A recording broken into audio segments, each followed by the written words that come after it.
RicksMithShow.com. You're listening to WIN, Workers Independent News, a production of Diversified Media Enterprises. Doug Cunningham. In a new federal lawsuit, McDonald's workers say there's a widespread pattern of racial and sexual discrimination at 3 stores in Virginia. The civil rights suit says more than a dozen workers were fired at once at the 3 Clarksville and South Boston, Virginia stores. According to the workers filing the suit, top managers told them that it was too dark in the restaurants and that they need to get the ghetto out of the store. The suit also alleges that one supervisor routinely touched female workers inappropriately and offered better working conditions in return for sexual favors. Katrina Stanfield is one of the fired McDonald's workers suing the corporation. I worked at McDonald's for about a year and a half, and in that time, I faced abuse. Supervisor Zena Lambert would regularly harass me and other non-white workers. Whenever I was with other black workers at the store, she would say things like, "It's so dark in here," or make rude comments about our hair or how we looked. After a staff meeting with Zena Lambert, said loudly, "We need to get the ghetto out of the store," which made me feel very uncomfortable. My other supervisor would regularly harass female workers at the store. He made inappropriate comments about the bodies of women at the store. He would touch workers inappropriately and send workers pictures of himself naked. This lawsuit uses an NLRB ruling that McDonald's is a joint employer responsible for its franchise operations to make its case. The suit asserts that because McDonald's has control over nearly every aspect of its restaurant's operations, it's responsible for the discrimination and harassment the workers are alleging in the lawsuit. The IAM and the Society of Professional Engineers in Aerospace are pushing for conditions to be put on the $8.7 billion worth of tax credit that Boeing is getting from Washington State. The two unions are working to get bills through the state legislature, imposing some conditions. One bill would specify the number of jobs that Boeing or any other aerospace company would have to maintain in the state in order to keep the tax credits. Another bill would require companies that get these tax credits to pay living wage jobs. Boeing got the tax credits in November of 2013. Since then, Washington jobs at Boeing have gone down by about 2,500 jobs. Part of the deal that landed the $8.7 billion in tax credits for Boeing was a contract the Machinists Union was pressured to support that ends Boeing pension contributions after 2016. Boeing could face another challenge to the tax credits as well. The European Union is looking at the possibility of challenging the credits under World Trade Organization rules. This newscast made possible in part through support from the United Steelworkers and from the UMWA, the United Mine Workers of America. You've been listening to WIN, Workers Independent News. For more information, visit laborradio.org. It's time for the Rick Smith Show. I want you to get up now. I want all of you to get up out of your chairs. I want you to get up right now and go to the window, open it, and stick your head out and yell, "I'm as mad as hell, and I'm not going to take this anymore!" I don't want to abolish government. I simply want to reduce it to the size where I could drag it into the bathroom and drown in the bathtub. You bet I cut the taxes at the top. How dare you? How dare you? Go ahead, make my day. The Rick Smith Show starts now.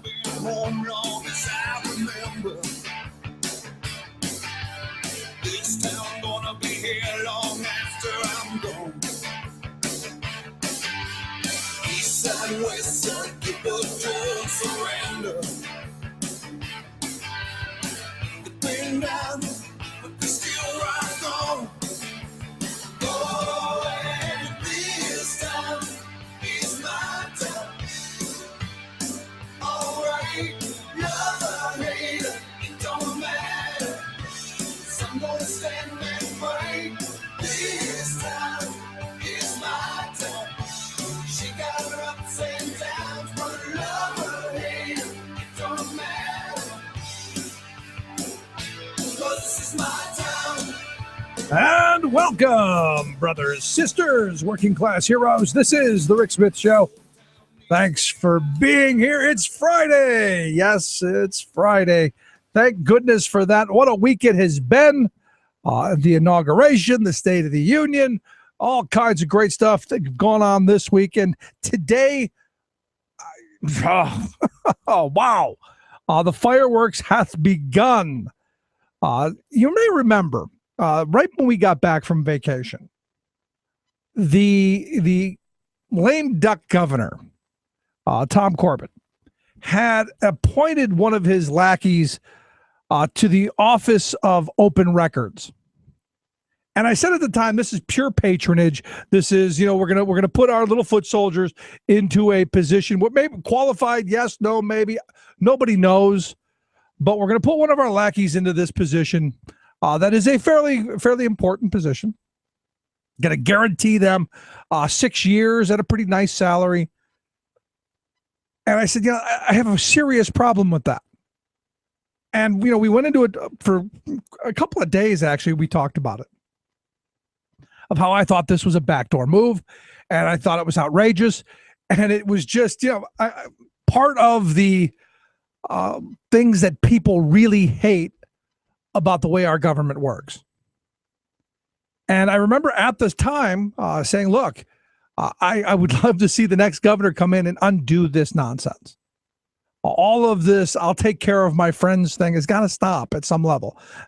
And as you remember, I said, had they taken this guy and they had appointed him back in April, when the woman who had been there for the last 6 years, or for the initial 6 years since it had just been created in 2008, had they appointed this guy then in April, May, maybe June, wouldn't have had a problem with it. Nothing, wouldn't have had a problem. But the fact that you're waiting till you've got 1 foot out the door, you've got your bags packed for South Carolina,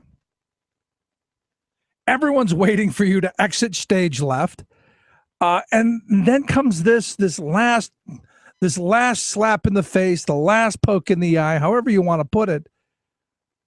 And I was outraged by it. I was upset about it. I was angry about it because it's wrong. And then you throw on top of that all of these appointments that Corbett made as he was leaving, as he was heading out the door. And I said, this is just ridiculous. Well, it turns out Governor Wolf must have been listening, because he has fired Eric Arneson, the director of the Office of Open Records, the guy or he's actually going to recall. He's making a blanket recall and going to attempt to fire and remove this Eric Arneson, who, look, it's not about him. Understand that.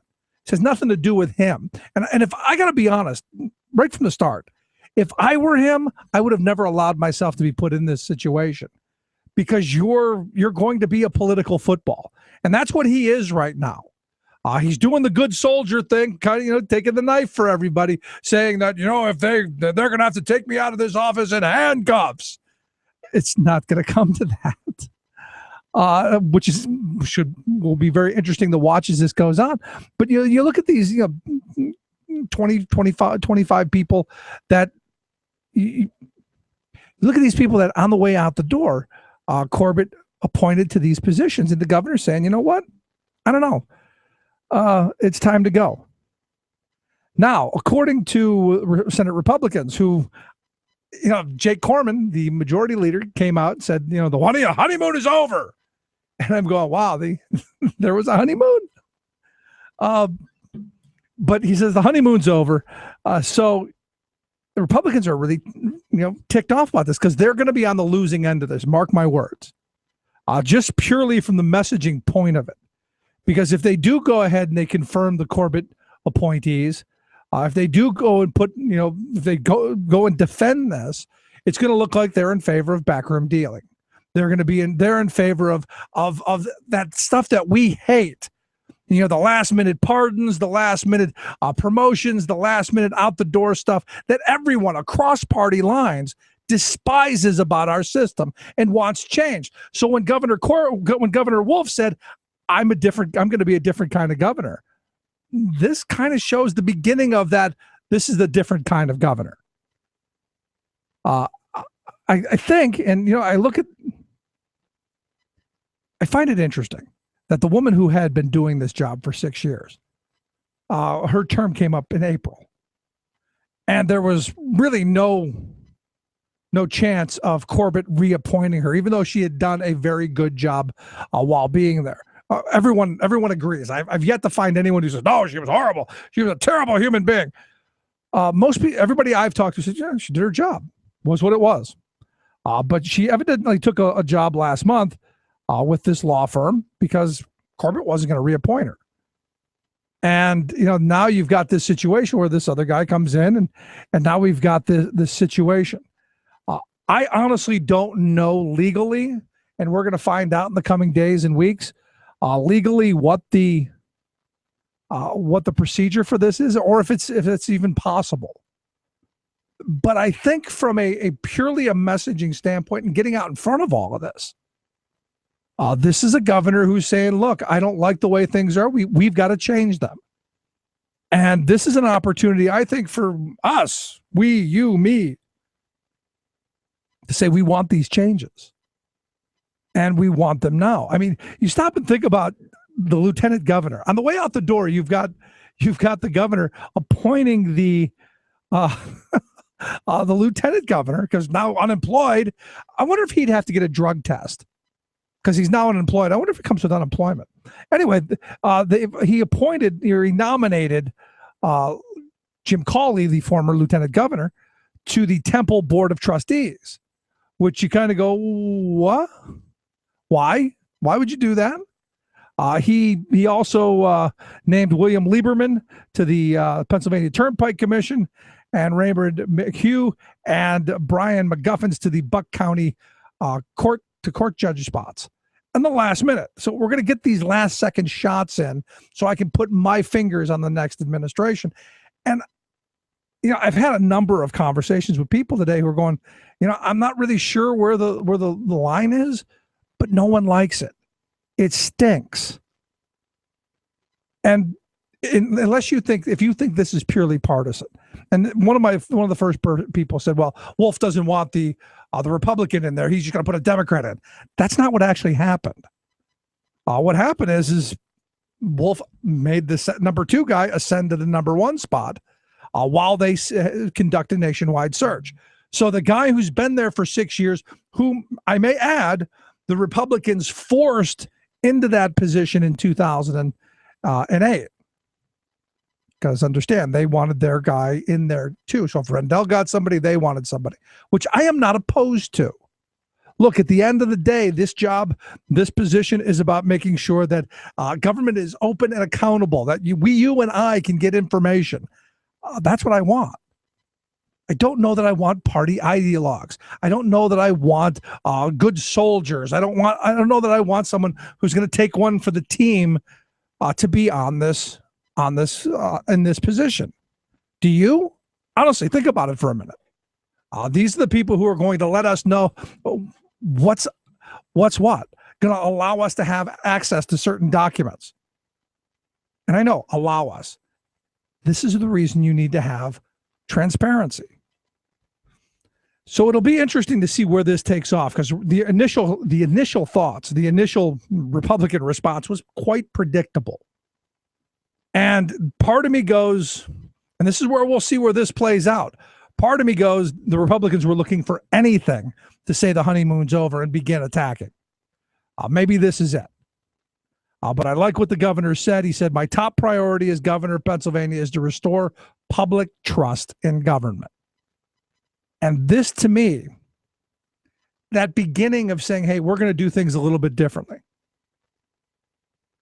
I think is important. So we're going to talk a little bit about this. I'm curious your thoughts. Good thing, bad thing? Was this the right thing to do? Or should we have just played along? Hey, it's always been this way. I'm curious. 1-888-520-RICK, 1-888-520-7425. You can email me, rick@thericksmithshow.com.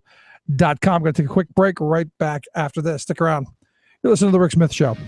We're working people. Come to talk.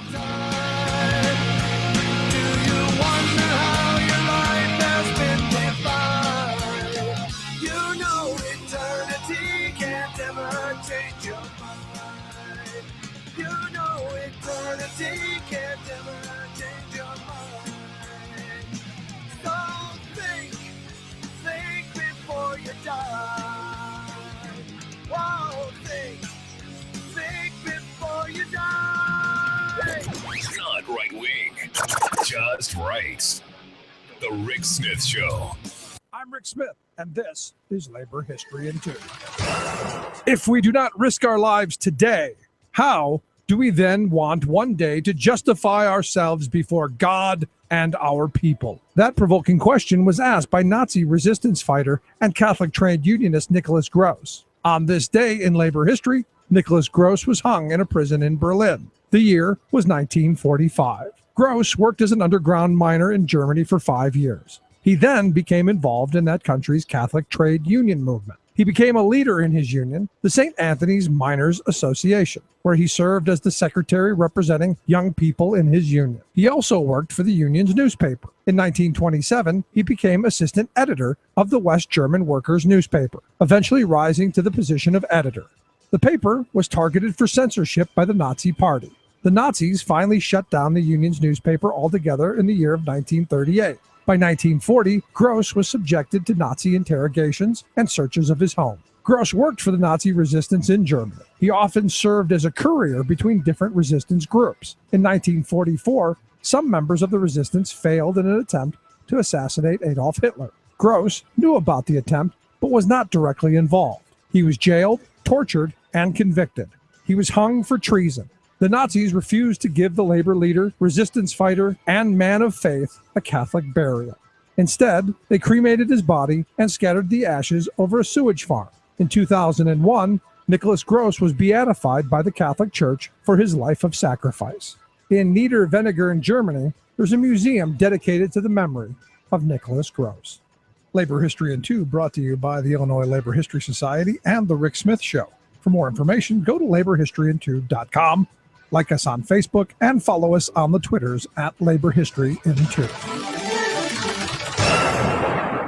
This is the Media Matters Minute. I'm John Kerr. President Obama's State of the Union address called for, among other things, expanded access to community college and more subsidies for education and childcare by raising taxes on high-income earners and banks. Many conservative pundits have criticized Obama's economic policies as class warfare and giveaways. For example, here's Wall Street Journal editorial board member Jason Riley on Fox News on the Record. This is just class warfare. I think it polls well. There's that whole speech last night that he hit on words and phrases that poll well. Millionaires, billionaires, trust funds. I'm surprised the vice president didn't work in a Koch brother reference there somewhere. That polls well among the left as well. And radio host Rush Limbaugh.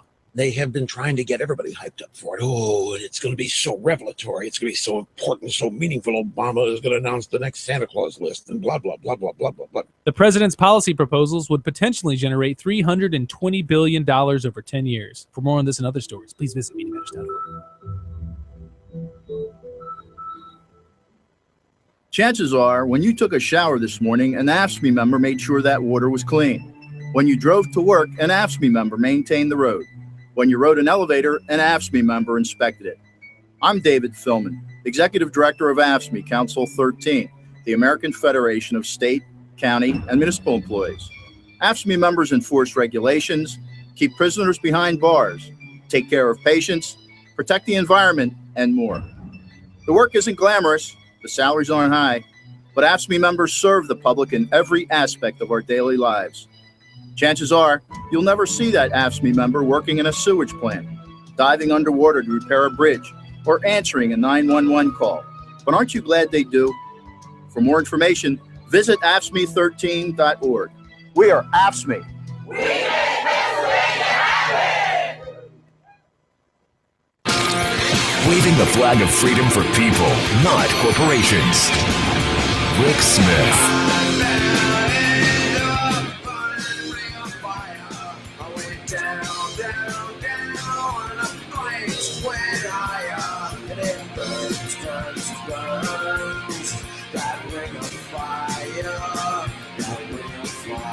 Welcome back to the Rick Smith Show. So, if you're a state worker here in Pennsylvania, you got to think you just fell down the rabbit hole. Because, you went from one governor who treated you like a piñata, beat you at every chance, touted the fact that, we fired more of you than any administration in history, to the new governor who evidently just threw a big party in the rotunda for state workers. A big reception saying, hey, come meet the new governor, meet the new guy, not the same as the old guy. I think that's pretty cool, and I think it's again going back to that unconventional governor thing that he wants to be.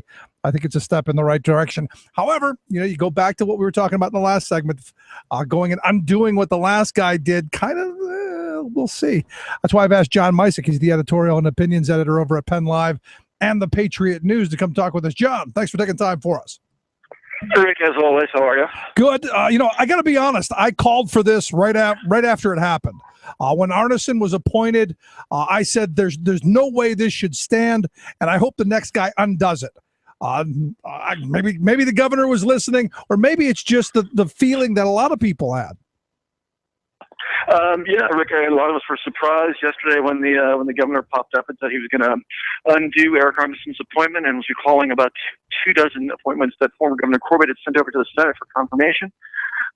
It's a heck of a controversy because no one's quite sure if Governor Wolf has the legal authority to do this. In general, most appointees serve at the pleasure of the sitting governor, except for those which have a discrete and specific term, and that's the case with the Office of Open Records. It's a 6-year term. I've seen the notarized paperwork. This case is supposed to run through 2021. So I'm not entirely sure if the governor has a legal leg to stand on in this particular case. Clearly, they feel that they do. And Governor Wolf actually called me this morning to talk about his rationale for this, and it got to a lot of what you were talking about as you were leading in about transparency in government and setting a new tone and staying away from sort of political appointments. So it was a really intriguing conversation. Yeah, I mean, because I remember when it first happened, I said, look, this just seems like a backdoor shot by the outgoing governor to keep his fingers on the next administration, which I just think is a bad thing. And I think most people agree. Ideology aside, political party aside, divide aside, I just think most people feel uncomfortable with that kind of last minute, 11th hour kind of appointment. Well, we editorialized against this at Penn Live, and this is no knock on Eric Arneson, who, in the interest of full disclosure, I should say, I've known for a number of years and have interviewed both as a reporter and as an opinion editor for Penn Live. Has nothing to do with him. That's what I'm saying. It's irrespective of Mr. Arneson or his qualifications, we editorialized this on Penn Live. We felt that this is an appointment that should have been left to the succeeding administration. But that said, with the governor making the appointment, there's now some murky legal water as to whether or not Governor Wolf can undo this. Again, they feel like they can, but who knows? This could end up being litigated. Yeah, well, I'm sure it will. But for me, the other side of this was this gave the Republicans that opportunity to say the honeymoon's over, even though I don't know there was ever going to be a honeymoon. Senate Majority Leader Jake Corman sent that statement out yesterday declaring the honeymoon dead on arrival, which is a little bit heavy-handed in my judgment. Governor Wolf did what he did that angered the Republicans to declare, okay, well, the honeymoon is over, that's it. Tempers flared, I'm sure everyone will go off and have a good cry and come back and they'll find a way to work together. But, it's not the kind of tone you want to set right out of the gate from either side, frankly. Right. Well, I agree on a certain level, but at the end of it, I'm happy the governor did this, or at least brought it up so that we can have this discussion. No, absolutely. The governor says he wants to set a new tone, and it's just funny that we're having this debate about the Office of Open Records, which is all about transparency in government. So this is fraught with symbolism, right? Like you're talking about transparency with the office that's charged with transparency. So that's a heck of a thing. And I had one person email me today and say, "Well, this is just the governor being ideological. He's going to put a Democrat in there." And I wrote back, he didn't. The number 2 person ascended, who just happens to be a Republican, if I'm not mistaken. Yeah, Nate Byerly, who was Terry Mutchler's deputy director, happens to be a Republican who's appointed by Governor Corbett. He'll be the placeholder until they can find a permanent replacement. I'm not sure about the whole partisan politics thing here. The governor swears that didn't enter into it, and I'll have to take him at his word. And what about the other appointments? What about Jim Cawley on the board of trustees with Temple University? I know this stuff happens all the time. You got to find your political allies jobs and your soldiers. You got to get them patronage gigs. But is this really where the Republicans want to create an argument over? I'm sorry. Is defending Cawley being on the Temple University trustee board, is that something that they really want to go and fight over? No, at the end of it, no one's going to remember the Jim Cawley's on the Temple board or who's serving where. There's going to be a lot bigger fish to fry. Yeah. So you were over in the Capitol today. A new tone. I guess a big reception, kind of a little party for state workers. That's got to be something completely different. Well, I mean, that's going to be actually happening at 4 o'clock. And as I stand here in the main rotunda, I'm looking at the buffet table and the fancy signage and all the other stuff. I'm sure, though, if you are a state worker, this is something you are not used to from a previous administration. Yeah. So what are you hearing is going to be next? What are you hearing is going to happen next on this? There's got to be some response soon. What are you hearing may come out of this? On the Arneson thing, I mean, this is going to, we'll have the weekend. Everyone can maybe, again, go off and cool off, and then we'll come back and argue about it some more on Monday. And, Eric showed up for work today and was turned away. So, it looks like the governor's firing stands for now. But again, this is going to... But I thought he wasn't going anywhere without handcuffs. Did I miss something? Well... There were no handcuffs in the photos that our Patriot News photographer sent back to the office. Right. No, I mean, and then look, it's nothing like we both agree. It's not him. He was put in this situation. I got to be honest. I don't know if it's me. I allow myself to be put in that situation because that's kind of a weird spot to be in. I can't speak to Eric's motives. Obviously, he thought it was a good idea, and he thought he was going to have a job. Keep in mind his boss was Senate Majority Leader, former Senate Majority Leader Dominic Pileggi. Right. So from going from leadership to a rank and file senator's office, maybe you're thinking about career moves. I can't say. I got no insight into Eric's heart on this. Yeah. Any other news coming out of the Capitol? Pensions coming up next. Is that going to be the first arrow out of the quiver? I think that's certainly what the Senate Republicans would like to do. The Wolfies have set a slightly different list of goals. They were talking about Medicaid expansion when I was chatting to people at the inaugural bash out in Hershey on Tuesday night. So we'll see what they come out with next week. And this week they're doing open records training. Ironically enough, they're doing ethics training. Everyone's still trying to find out where their lockers are. So it's still orientation week. But we'll see next week what the opening gambit is. As soon as they find where the bathroom is, then that's when the arrows will be flinging at each other, and then the real fun begins. But hey, good opening. Exactly. Good opening week though. It certainly was. It was not bereft of news. I'll give them that. There you go. John, I appreciate you taking time for us. Thanks for giving us your thoughts. Rick, any old time. Thanks so much. John Misick, opinion and editor over at the Penn Live and Patriot News. Let's take a quick break. Right back. Stick around. You're listening to The Rick Smith Show. We're working people. Come to talk.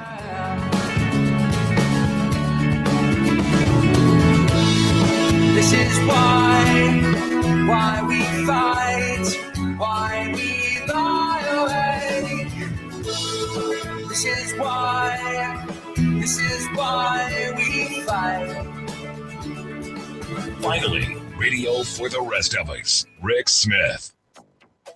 I'm not a scientist either. But you know what? I know a lot of really good scientists at NASA and at NOAA. And the best scientists in the world are all telling us that our activities are changing the climate. President Obama's State of the Union address focuses on climate change. The Keystone Jobs Bill. The Keystone Jobs Bill, Republicans are good at naming things. Cleanup efforts are underway in Glendive, while residents there are told not to drink water from their water supply. Yellowstone River pipeline spill spews oil and cancer-causing benzene. Plus, climate has always changed. This is something that everyone has agreed and no one will debate. Senate Republicans vote climate change is not a hoax. But there's a catch. All of those catches and more straight ahead. From BradBlog.com, I'm Brad Friedman. And I'm Desi Doyen. Stand by for 6 minutes of independent green news, politics, analysis, and snarky comment. Warms your heart, doesn't it? Pipelines are great. Pipelines are great, and unlike your heart, they'll never break. This is your Green News Report.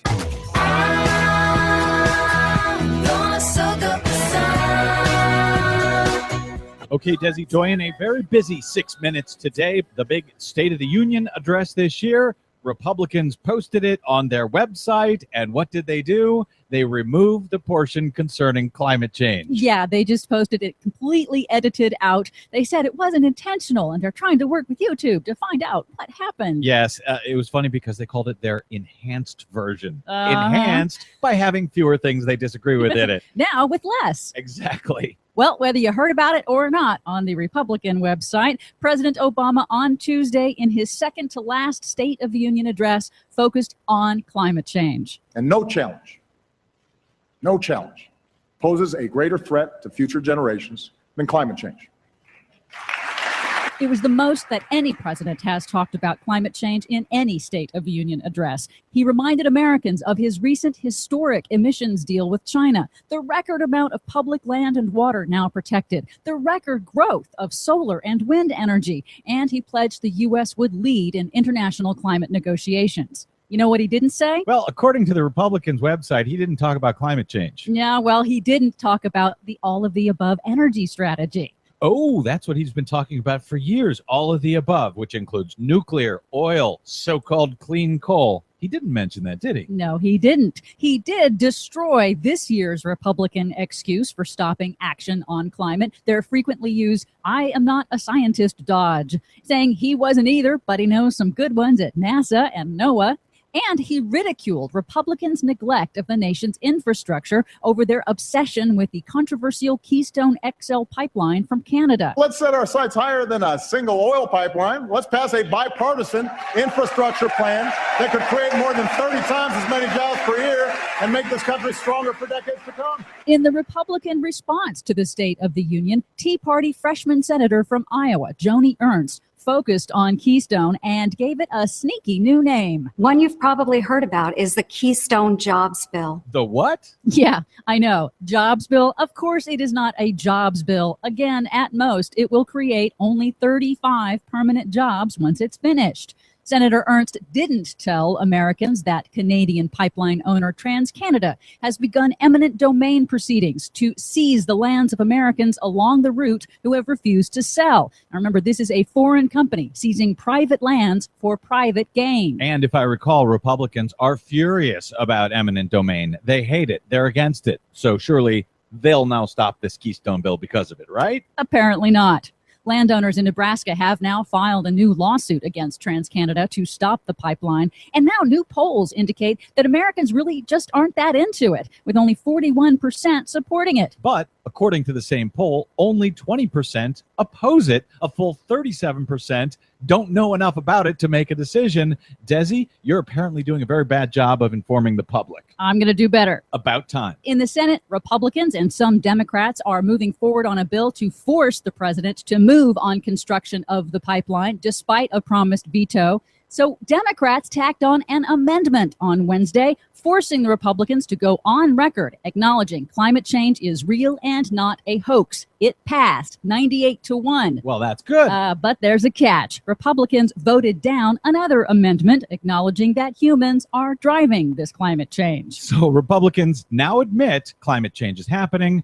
They just won't admit that man has anything to do with it. That's right. Finally, in Montana, a state of emergency and now a drinking water ban has been ordered for the town of Glendive, Montana, after an estimated 40,000 gallons of crude oil spilled into the Yellowstone River and contaminated the water supply. That's the second pipeline spill into the Yellowstone River in less than 5 years. 50,000 gallons from a 12-inch pipeline. The Keystone XL pipeline will be 36 inches, which, as a Brad Blog commenter was kind enough to do the math, means it is 9 times larger. Yep. It also crosses the entire country, including the majority of the drinking water in the Midwest. But why worry? For much more on why you should worry, check out our website at greennews.bradblog.com. I'm Brad Friedman. And I'm Desi Doyen. And this has been your Green News Report.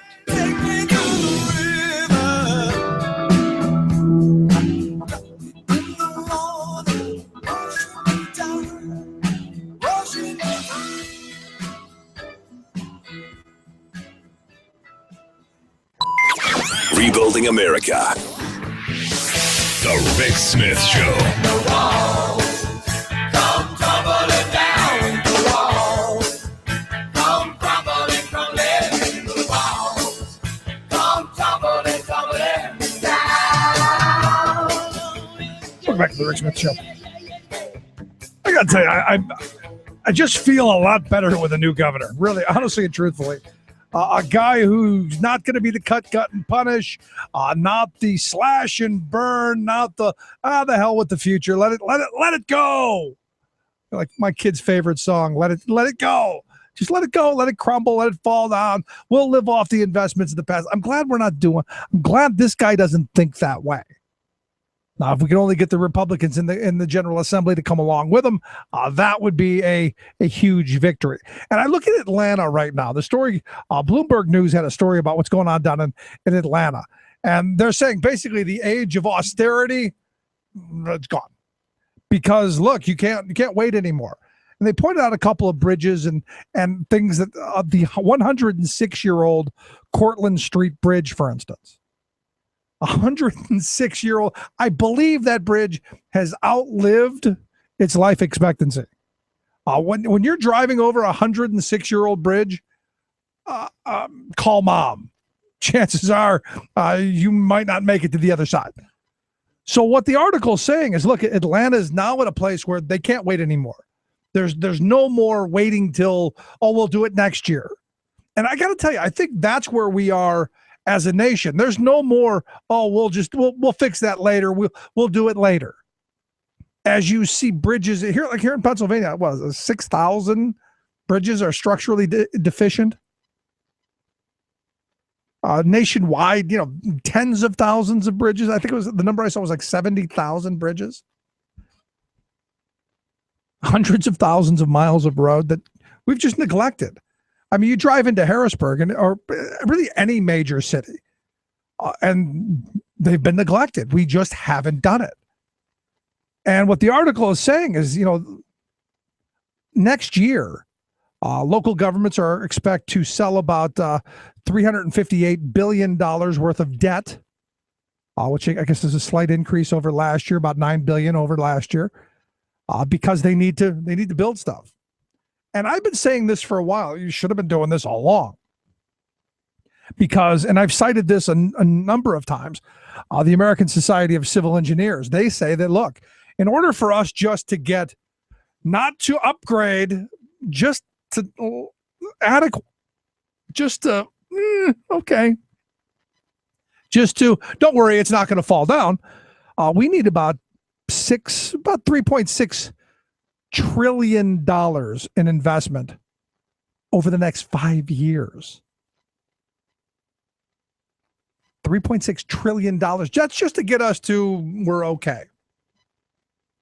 Because we have allowed this to stagnate. We've allowed, we just decided we weren't going to do it for a while. And as the one analyst who they asked about, what do you see happening? He said, the infrastructure in this country is reaching a critical stage in its degree of performance. Infrastructure is not optional. Something you got to do. And, imagine that, the bridge, going over 81 is no longer there. How do you get to the other side? And you start thinking about these things that we just as a country we kind of didn't cut your taxes, we didn't raise your taxes, we cut taxes. Now what they're saying is in Atlanta anyway, they're looking at taking out a bond to upgrade their roads and their bridges, and they're saying, look, interest rates are at a 50-year low. If we can take this on now, it's going to be good. It's going to be cheaper now than waiting till next year when the rates rise a little bit, or the year after, which again, I think I've been saying for quite some time. And it reminded me, as I'm reading about this 106-year-old bridge, I'm reminded of, the bridge where I lived when I grew up in Cleveland. They actually built a wooden canopy underneath the bridge so that when huge chunks of concrete would fall off of it, it wouldn't hit the cars and wouldn't kill the animals at the zoo. I don't know that I'm really in favor of building structures not to fall down on top of us. But this is where we've gone. And this is what we've allowed our politicians to get away with. And it's frustrating. Because you stop and you think about all the jobs that could be created out of this, all the people that could be put to work, I don't know, tomorrow because of this. It seems to me that this would be a pretty simple thing to do. There's a lot of need, yet we don't seem to be all that interested in getting to it. And look, at the end of the day, what's frustrating to me is there's so much wealth out there that is just being sucked from our shores. I was reading an interview, and this is one of those funny things. I guess it's one of those things that says I'm getting older because Bob Dylan. I remember Bob Dylan. Bob Dylan was being interviewed by AARP, not Rolling Stone, not Music Magazine. No, it was AARP, and AARP. He told that, and I disagree with the beginning of his interview. He says, the government's not going to create jobs. It doesn't have to. I disagree with that. I agree with the rest of what he said, and I'll get to that in a second. But I think roads and bridges is a good place to create jobs. You create the demand that the private sector will feed those jobs to. Anyway, Bob Dylan in this AARP interview says people have to create jobs, and these big billionaires are the ones who can do it. Dylan said, we don't see that happening. We see crime and inner cities exploding with people who have nothing to do, turning to drink and drugs. They could all have created them by all these hotshot billionaires, he says, but sure, that would create a lot of happiness. He goes on to say, how can a person be happy if he has misfortune? He says some wealthy billionaire who can buy 30 cars and maybe buy a sports team is a happy guy. What would make them happier? Does it make them happier giving away money to foreign countries? Is there more contentment in that than giving it here to the inner cities and creating jobs? And there's something wrong when Bob Dylan's the guy going, hey, billionaires, it's time, rich people, it's time for you to start creating the jobs that we were told you were going to do. And this is the thing that frustrates me. We were told if we gave these rich people all the money, which we've done, we've gone, here, take it, take the money, that they would create jobs. If you give it to them, they will do it. And we've given it and they haven't. And I think that's one of those really, really very frustrating things, because we were told that if we just gave all these tax breaks and have all these loopholes, it would rain gold and honey. Life would be amazing. Yet the sad reality is not so much. Not so much at all. We have a very happy, fat and happy wealth class. But at the bottom of the scale, some serious, serious problems. And some serious disinvestment in our cities, in our country, and in our people. When you look at our infrastructure that's crumbling, when you look at our education system that for some is leaving them far behind, and for an entire generation of college students is really screwing them, you got to wonder if the Reaganomics of the 80s, all the huge tax breaks, if that was really worth it. You kind of got to wonder. You got to wonder if selling off all of our assets and privatizing and profitizing everything, if that's the way to go. As we speak, there's right now they're working on privatizing the entire York City school district. There's a problem there. And the only way it stops is if we make it stop. And stop voting in these idiotic politicians who keep saying it's all about keeping taxes low. It's all about cutting taxes and giving corporate breaks. At some point, don't we just throw all those bums out? I sure hope. I do. I sure hope. At some point, we wake up from the madness and the nightmare that is the Reagan era and all of the messaging and all of that comes with it.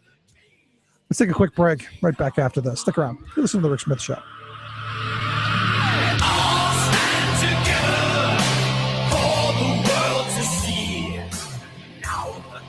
It's right to live out all our dreams. Say the words forever.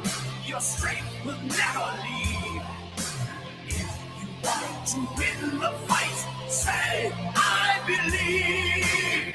The Rick Smith Show, where working people come to talk. From United Nations headquarters in New York, this is your World in Tooth. I'm your host, Luke Vargas, with the Talk Radio News Service. In late 2013, faced with the prospect of ethnic violence in the Central African Republic escalating into genocide, the UN formed a commission of inquiry to investigate crimes committed in the country. In December, that commission said it found sufficient evidence of crimes against humanity committed by both government forces, as well as predominantly Muslim Seleka rebels and predominantly Christian anti-Balaka militants. But now comes the difficult question of how to try those cases. Some have argued the International Criminal Court would operate too slowly, that an international tribunal would be too costly, or that a domestic tribunal would be subject to political interference. Louis Mudge is a researcher in the Africa division of Human Rights Watch, and he says the ICC route shouldn't be so easily dismissed. I have seen firsthand on the ground how the ICC can have a deterrent effect.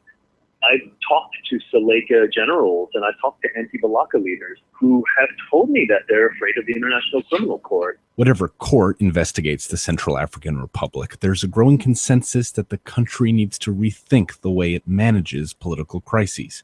Instead of integrating criminals back into unity governments with the assumption that support from their factions is needed, Mudge says justice is critical and leaders can't keep expecting to be let off the hook. You know, it always comes back to, we need to get these guys on side, and they promise that this time they'll really integrate into a political movement and they'll put their guns down. It doesn't work like that. There's always going to be a problem. There's always going to be a group that feels disenfranchised, that feels that they didn't get enough, and they're going to go back to the bush and they're going to start the whole cycle over again. For more global news headlines, visit talkradionews.com. As messed up as it sounds, in the unending struggle for justice, there is such a thing as a positive negative. This occurs when you win a struggle that you never should have had to make. A prime example is presented by the long saga of Isis Brantley. In 1997, the Dallas police force raided her school, which taught the cultural art of African-style hair braiding.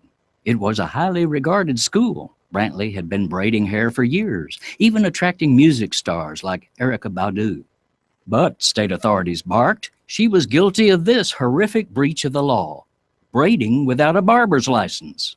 So she was arrested and, get this, hauled away in handcuffs. But Brantley wasn't barbering, she was braiding.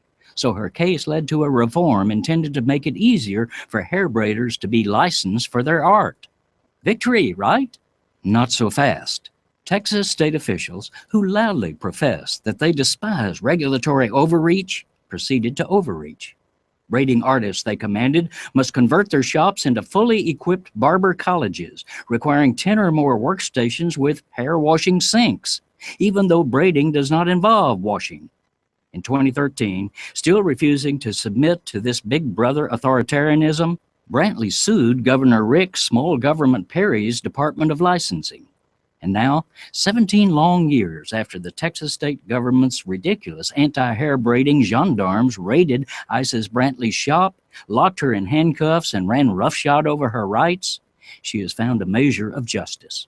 The court has ruled that the state's actions are unconstitutional, not to mention arbitrary and abusive, shameful, and silly. This is Jim Hightower saying, right-wingers claim to hate big government intrusion, but where were they when their own government was intruding on Isis Brantley?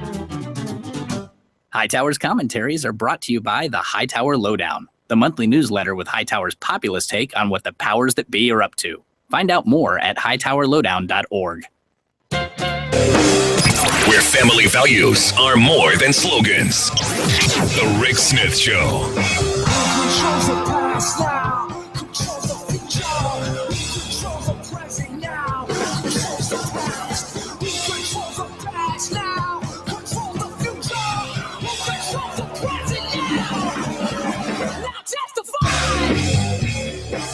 Welcome back to the Rick Smith Show. So how many times have we heard, and we've heard it often, how many times have we heard that private is better? If we just privatize it, it'll be so much better. It will just be amazing. It'll be utopian. If we could just privatize it, the private sector, the free market will make it so much better. It would be fabulous. It would be just, if everything could be in the hands of the profiteers, life would be fabulous. The whole Ayn Randian thought process, this whole get government out of my life, So, we privatize everything, education and police departments and fire departments, because that's what we want, right? We want us to call 911, beep, beep, beep. 911, there's someone breaking into my house. Excuse me, have you paid your subscription fee? I don't know. Sorry, our records show you have it. You're on your own. That's libertarian world. That's the Ayn Rand world. And that's where they want to take us. And you think I'm kidding? There have been numerous cases across the country where they've privatized their fire departments, their fire companies, and they run them like a company to where, hey, my house is on fire. Please come put it out. Did you pay your membership fee? I don't know. Our records show you haven't. We'll come and protect your neighbors, but you're screwed.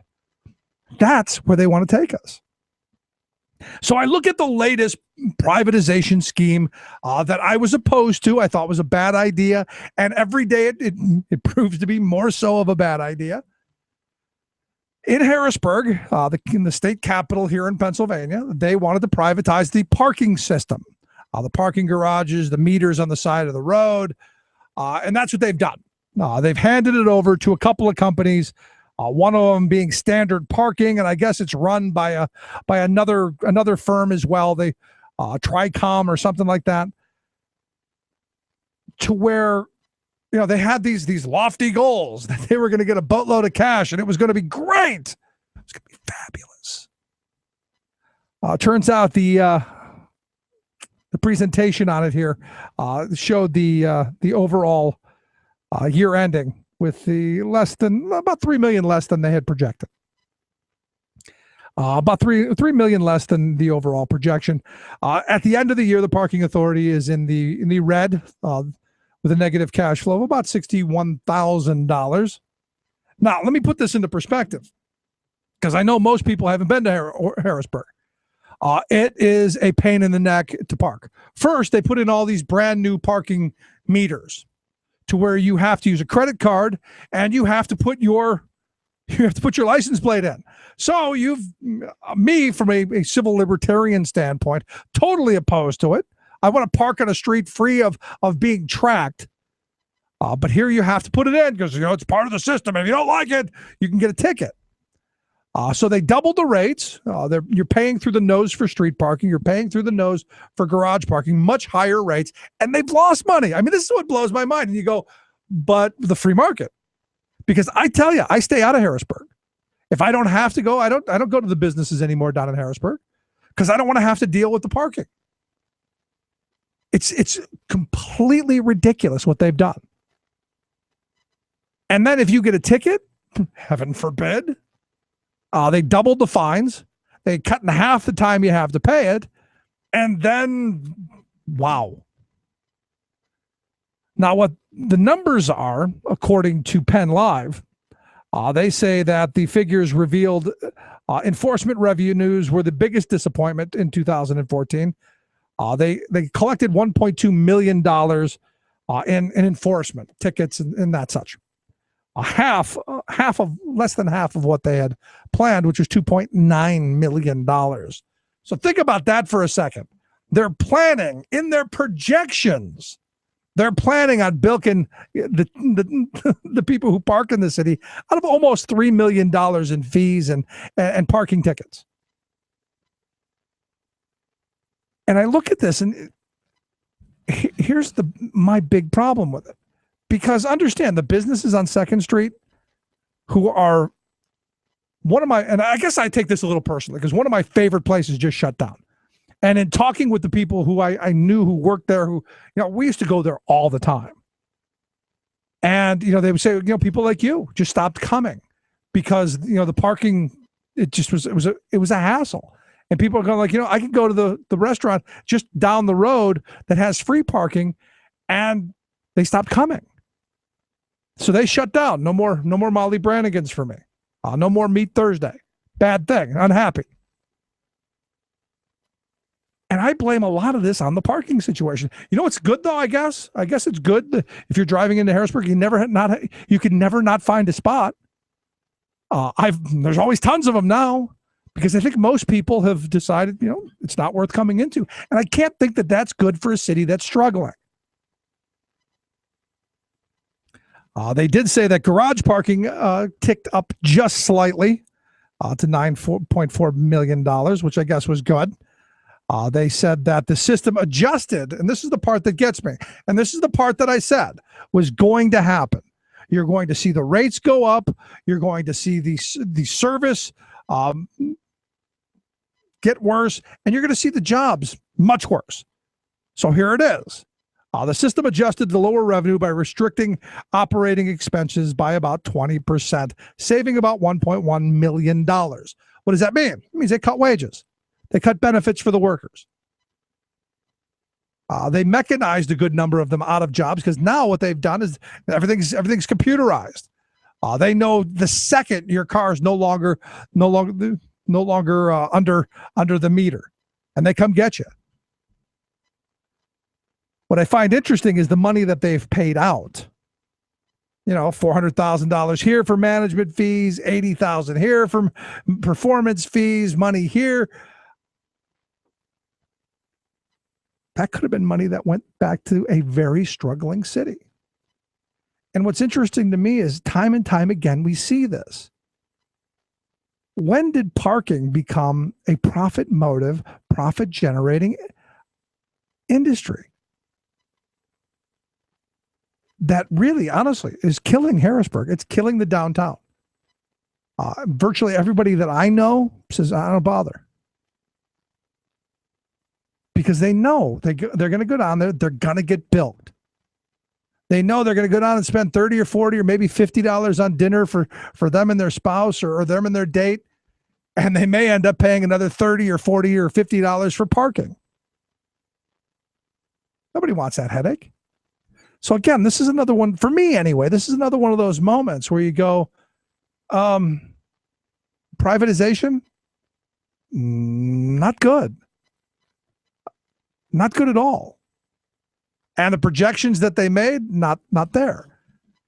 Now, I don't know in this contract, because I haven't read it, but in many of these parking contracts, let's say the downtown or the city wanted to bring in a shuttle to say, shuttle people back and forth to get into the downtown. They wouldn't be allowed to do that without having to pay the parking fees.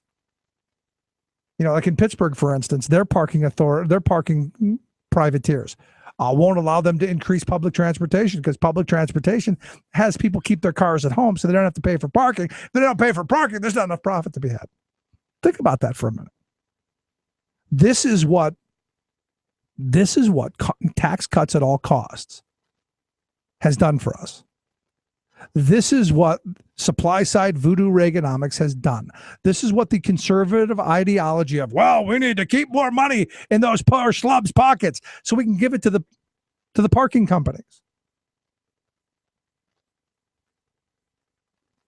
And what's interesting to me is they're not keeping the money in the poor schlubs' pockets like they want us to believe. Because we're getting taxed royal. It's keeping the taxes in the pockets of the big corporations and the very well-to-do. Hello? I mean, really. So I'm curious, how many people like me stay out of Harrisburg? How many people like me go, the parking's nuts. I don't want to participate in it. Not doing it. Because I can tell you that license plate thing, right from the start, I go, really? And I've yet to see anybody really complain about it. We just kind of sheeple along. Well, that's what it is. But you know what's interesting? I wonder if the city of Harrisburg had implemented that. And I wonder what kind of reaction, what kind of anger, and what kind of screaming and hollering and carrying on would happen. I wonder. I wonder if it has to do with, we don't mind the private corporation collecting all of our data and then handing it over to government. No, we don't mind that. Nuts. Anyway, if you missed any portion of the program, thericksmithshow.com. That's where you go to get the podcast. I'll get the Rick Smith Show app on your smartphone. Take the program on the go, wherever you go. And if you want to email me, rick@thericksmithshow.com is how you do it. I'll take a quick break. Right back. Stick around. I see them blue for me and you, and I say to myself, what a wonderful world. Yes, it is all about the children, even after they're born. Rick Smith. You're listening to The Rick Smith Show. For more information, go to thericksmithshow.com. If you've missed any portion of the program, you can download the podcast at thericksmithshow.com. You're listening to The Rick Smith Show. For more info. You're listening to WIN, Workers Independent News, a production of Diversified Media Enterprises. I'm Doug Cunningham. In a new federal lawsuit, McDonald's workers say there's a widespread pattern of racial and sexual discrimination at 3 stores in Virginia. The civil rights suit says more than a dozen workers were fired at once at the 3 Clarksville and South Boston, Virginia stores. According to the workers filing the suit, top managers told them that it was too dark in the restaurants and that they need to get the ghetto out of the store. The suit also alleges that one supervisor routinely touched female workers inappropriately and offered better working conditions in return for sexual favors. Katrina Stanfield is one of the fired McDonald's workers suing the corporation. I worked at McDonald's for about a year and a half, and in that time, I faced abuse constantly. My supervisor, Zena Lambert, would regularly harass me and other non-white workers. Whenever I was with other black workers at the store, she would say things like, "It's so dark in here," or make rude comments about our hair or how we looked. After a staff meeting with Zena Lambert, said loudly, "We need to get the ghetto out of the store," which made me feel very uncomfortable. My other supervisor would regularly harass female workers at the store. He made inappropriate comments about the bodies of women at the store. He would touch workers inappropriately and send workers pictures of himself naked. This lawsuit uses an NLRB ruling that McDonald's is a joint employer responsible for its franchise operations to make its case.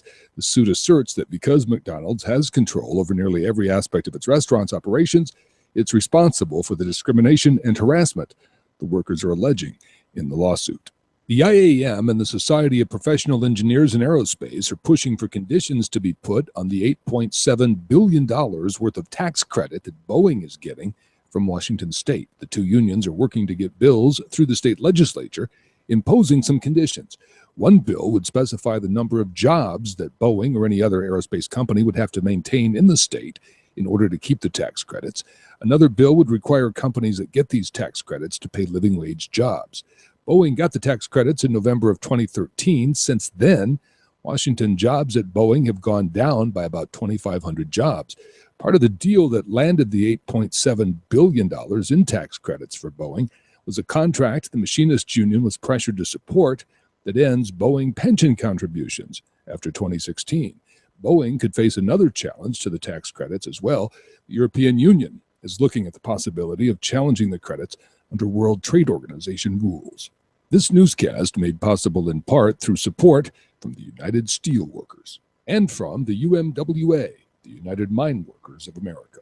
You've been listening to WIN, Workers Independent News. For more information, visit laborradio.org. Well, we're going to start in a couple of weeks with our budget adjustment bill. The first step is we're going to deal with collective bargaining for all public employee unions, because you divide and conquer.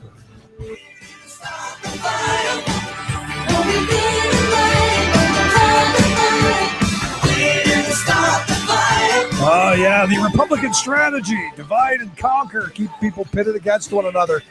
I always love that little clip of Scott Walker talking to billionaire Diane Hendricks. The part it's clipped out of that is the almost orgasmic question of when are we going to have right to work? Which I just find amazing that a woman who could have anything she possibly could want on this planet, that's what she would want.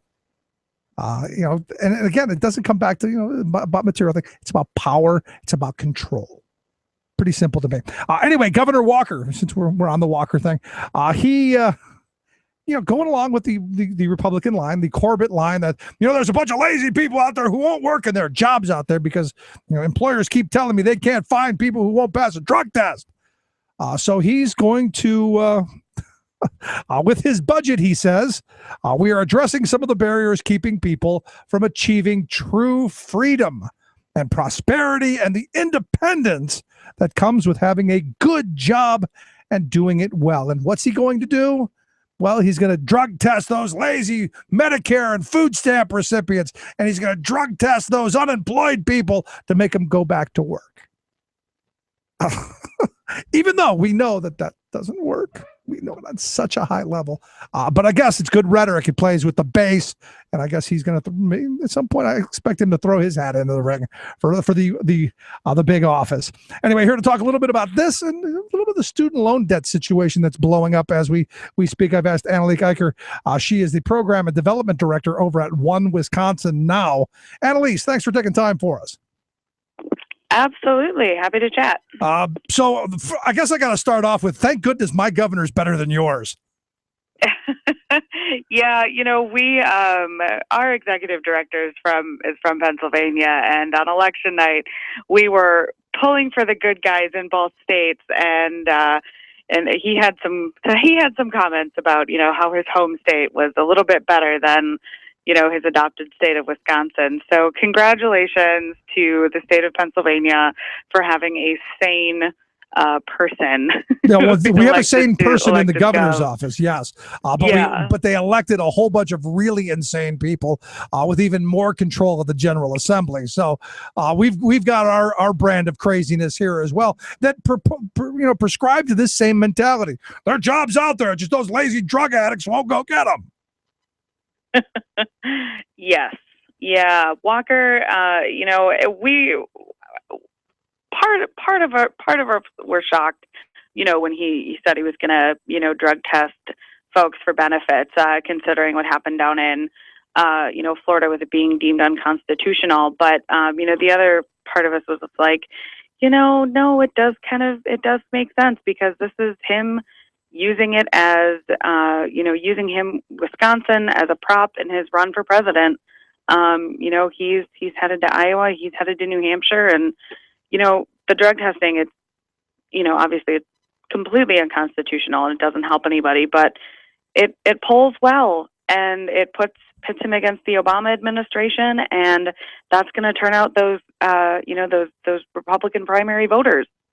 Yeah, I mean, at the end of this, I keep going back to, we know it doesn't work. We're going to spend a whole bunch of money on. We know it doesn't work, but like you said, it polls well with the low information voter, and that's why they pursue it. Yep.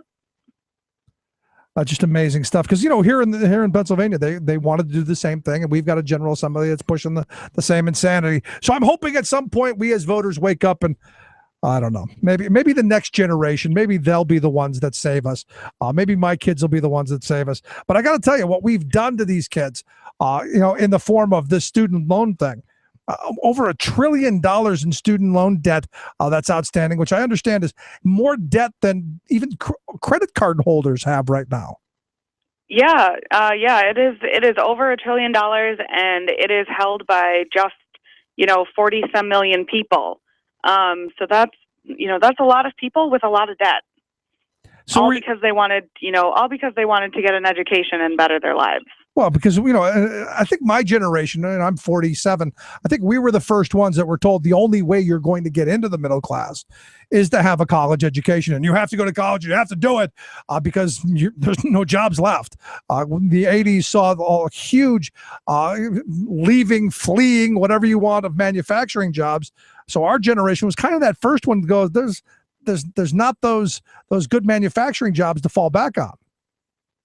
Yeah, there really aren't. And, I'm originally from Janesville, Wisconsin, and, we had a GM plant for decades. And so the folks that I grew up with, I'm 26, my friends' parents worked at the plant, and, you could graduate high school and go work at the plant and make good money and, be able to buy a house, buy a car, invest money back into your community. And, those jobs just aren't available anymore. And so it's, pushing folks who, are young, 18, graduate from high school, into college, because that's one way to get a job. And, the folks who lost their jobs in manufacturing are also going back to school, and in many cases needing student loans in order to afford new job training and new education. Yeah, and while that's happening, you're seeing a lot of these predatory universities propping up solely to be able to take advantage of the GI Bill and government programs, and also the student loans that students take out in the hopes that, hey, if I invested myself, I may get that better job only to find out that they spent $20,000 or $30,000 or maybe $50,000 on a degree that really isn't worth the paper it's written on. Yep, and the for-profit college industry, like you said, it very much is predatory, and they sell you, hopes and dreams, and at the end of the day, they're really just trying to get that federal student loan money from you, and then as soon as they have that check, they don't, they write you off. They don't care, and it's really unfortunate. But thankfully, there's a number of groups that organizations like One Wisconsin Now are working with to help curb that, to help hold those for-profit colleges accountable. What did you think of President Obama's idea of free community colleges for people that he came out with in the State of the Union? Well, we are big fans of it. We believe that education is a public good and should be free. And the other thing is, 2 years of free college. That's 2 years of not having to take out a loan to pay for school. That I think could really cut down on, new student loan debt. I think something that President Obama has talked about before is, how are you going to address the existing $1.2 trillion worth of debt?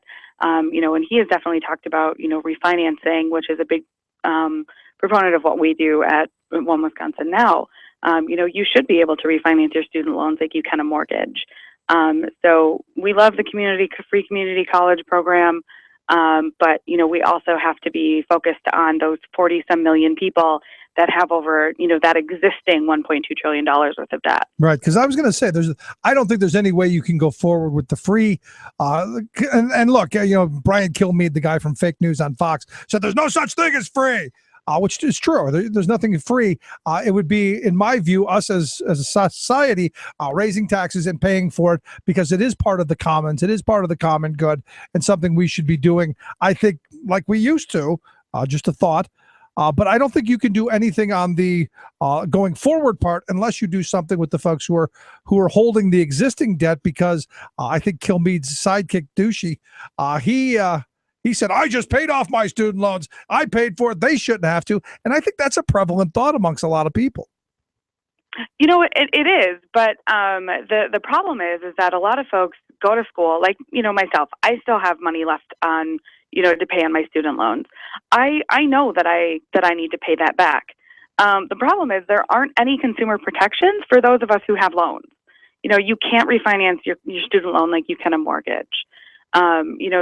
There is a small tax deduction, I think, on federal taxes. They cannot be discharged in bankruptcy. There are no consumer protections. So, yes, we take out loans to pay for our school. We get our degree. We want to pay that loan back. But, if a better interest rate comes along, shouldn't we be able to refinance at that better interest rate? Yeah, absolutely. And, at some point, shouldn't we be talking about maybe interest rate forgiveness and just you pay what you owe back? Because I still think that having an educated populace is good for democracy. It's good for the country and therefore something worthy of our investment. Absolutely. So the question is, how do you push that stuff forward? Because, a lot of my conservative friends very not on board with the free community college idea. Well, I think we can, and instead of necessarily starting with the free community college idea, start with that existing debt. Why shouldn't you be able to refinance your student loan like you can a mortgage? Why shouldn't you be able to, deduct the interest from your student loans on your taxes like you can with your mortgage? Why can't we do? These are common sense, right? Common sense solutions that actually, at the end of the day, would be able to put a significant amount of money back into our local economy. No, I'm with you, but why can't you refinance it? Is there what's in there that says you can't refinance it? They changed the laws in the, I think, mid-2000s. That it was a lot of lobbying by the big banks on Wall Street, and there were folks in Congress who went along with it, and they said, "All right, no more refinancing of student loans." Wow. Yeah. Because I've often said, what happens if that generation just says, "Screw you, we're not paying it." We can't find jobs. We're still living in mom and dad's basement. We didn't get to buy our first house, so we really have accumulated no wealth. screw you. Yeah, and I definitely am part of, that generation that has the student debt, that's paying it back, that, we're not buying new houses, we're not buying new cars, we're not spending money in our local economies. And, the fact is, I think we want to pay it back. It's just we want that fair shot that our parents had. No, absolutely. And, I talk to people my age and older, and they don't realize the amounts. And I happen to see this, the folks at the Keystone Research Center came out with these numbers that said that in Pennsylvania here, we're 48th in investment in higher education, and we have the third highest debt for our students, something like almost $32,000 in student loan debt once they get out of a 4-year college, which I think is just mind blowing.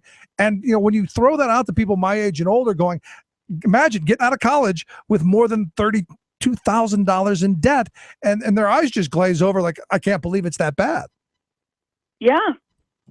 Yeah. And that was from the Institute for College Access and Success. Reported that, I think it actually had gotten worse from the year before, which is really unfortunate. And I think, a big part of helping folks understand this crisis is, being able to have folks like myself and like those students who are graduating with $32,000 worth of debt, being able to share their stories and what the student debt, has allowed them to gain as in a degree. And, even if you're employed, it gets you a job, but then what it's preventing you from doing, it's preventing you from being an active participant in your local economy. And I think at the end of the day, we want to have a good economy here. I mean, our economy in Wisconsin isn't so great right now, thanks to a certain governor. But, I think it could be doing a lot better if, he had taken action on a bill that we had last session that would have allowed Wisconsinites to refinance their student loans. I mean, that would have been millions back into our state's economy right there. Yeah, because those are people who are going to spend every penny of that. Every penny they give to the banks is money that they're not spending in the local coffee shop and the movie theater and paying for rent and all of that. Yeah, and trust me, I would rather have my student loan payment every month go to some local business in my community than, as opposed to being shipped off to some out-of-state bank. Yeah, Wall Street's got enough. Yes, they do. So, last question: how do we push forward on this? When people need a marching order, what's the command? I think we have to start making demands. Making demands that we are given a fair shot as borrowers, that we have consumer protections restored to us as consumers and as borrowers. I think that's really the first step. Because we got our education, we're willing to pay for it, we're willing to pay back these loans, but we just need a fair shot. We deserve a fair shot, and we have to let folks know that at every single opportunity. You're so nice. My mindset is screw you, march in the streets, shut it down, don't pay another dime. That's my thought. But because I think that's the only way things change, in my view. But yours sounds very nice too. So there you go. Annalise, I appreciate you taking time for us. Thanks so much for the work you guys do. Absolutely. Thanks, Rick. Thanks so much, Annalise Eicher. She's the Program and Development Director over at One Wisconsin. Now, quick break. Right back. Stick around. You're listening to The Rick Smith Show. We're working people. Come to talk. So that's how it is. That's what we got. If the president wants to admit it or not, you can read it in the paper, read it on the wall, hear it on the wind. If you're listening at all, get out of that limo and look us in the eye. Call us on a cell phone, tell us all why. In Dayton, Ohio, or Portland, Maine, or a cotton gin out on the Great High Plains. That's done closed down, along with the school and the hospital and the swimming pool. Dust devils dance in the noonday heat. There's rats in the alley and trash in the street. Gang graffiti on a boxcar door. We can't make it here anymore.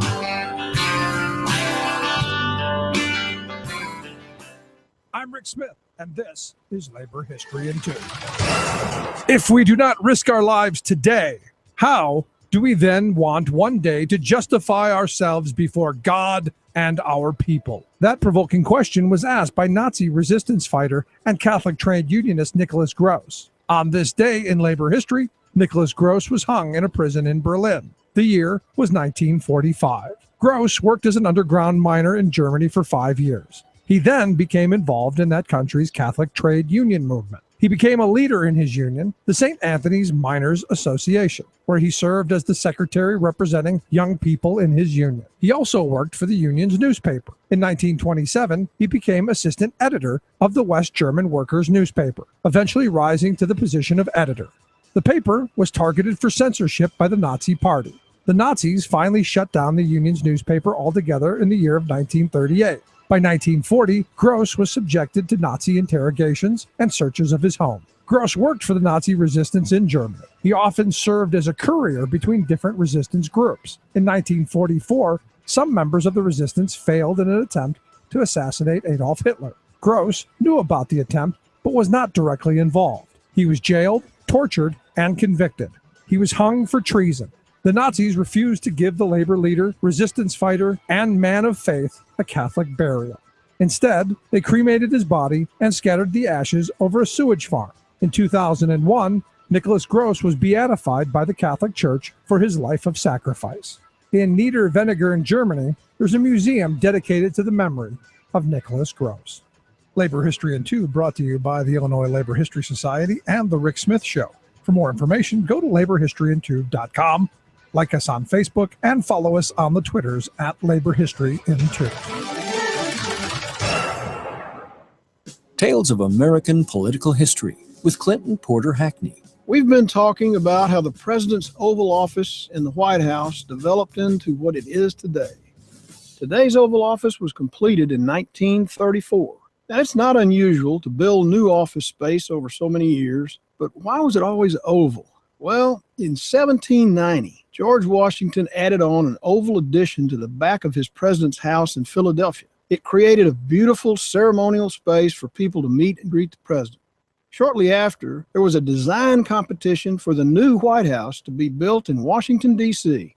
One architect that would submit his ideal design was a fellow named James Hoban. And just before he submitted his proposed design, Hoban visited President Washington in Philadelphia.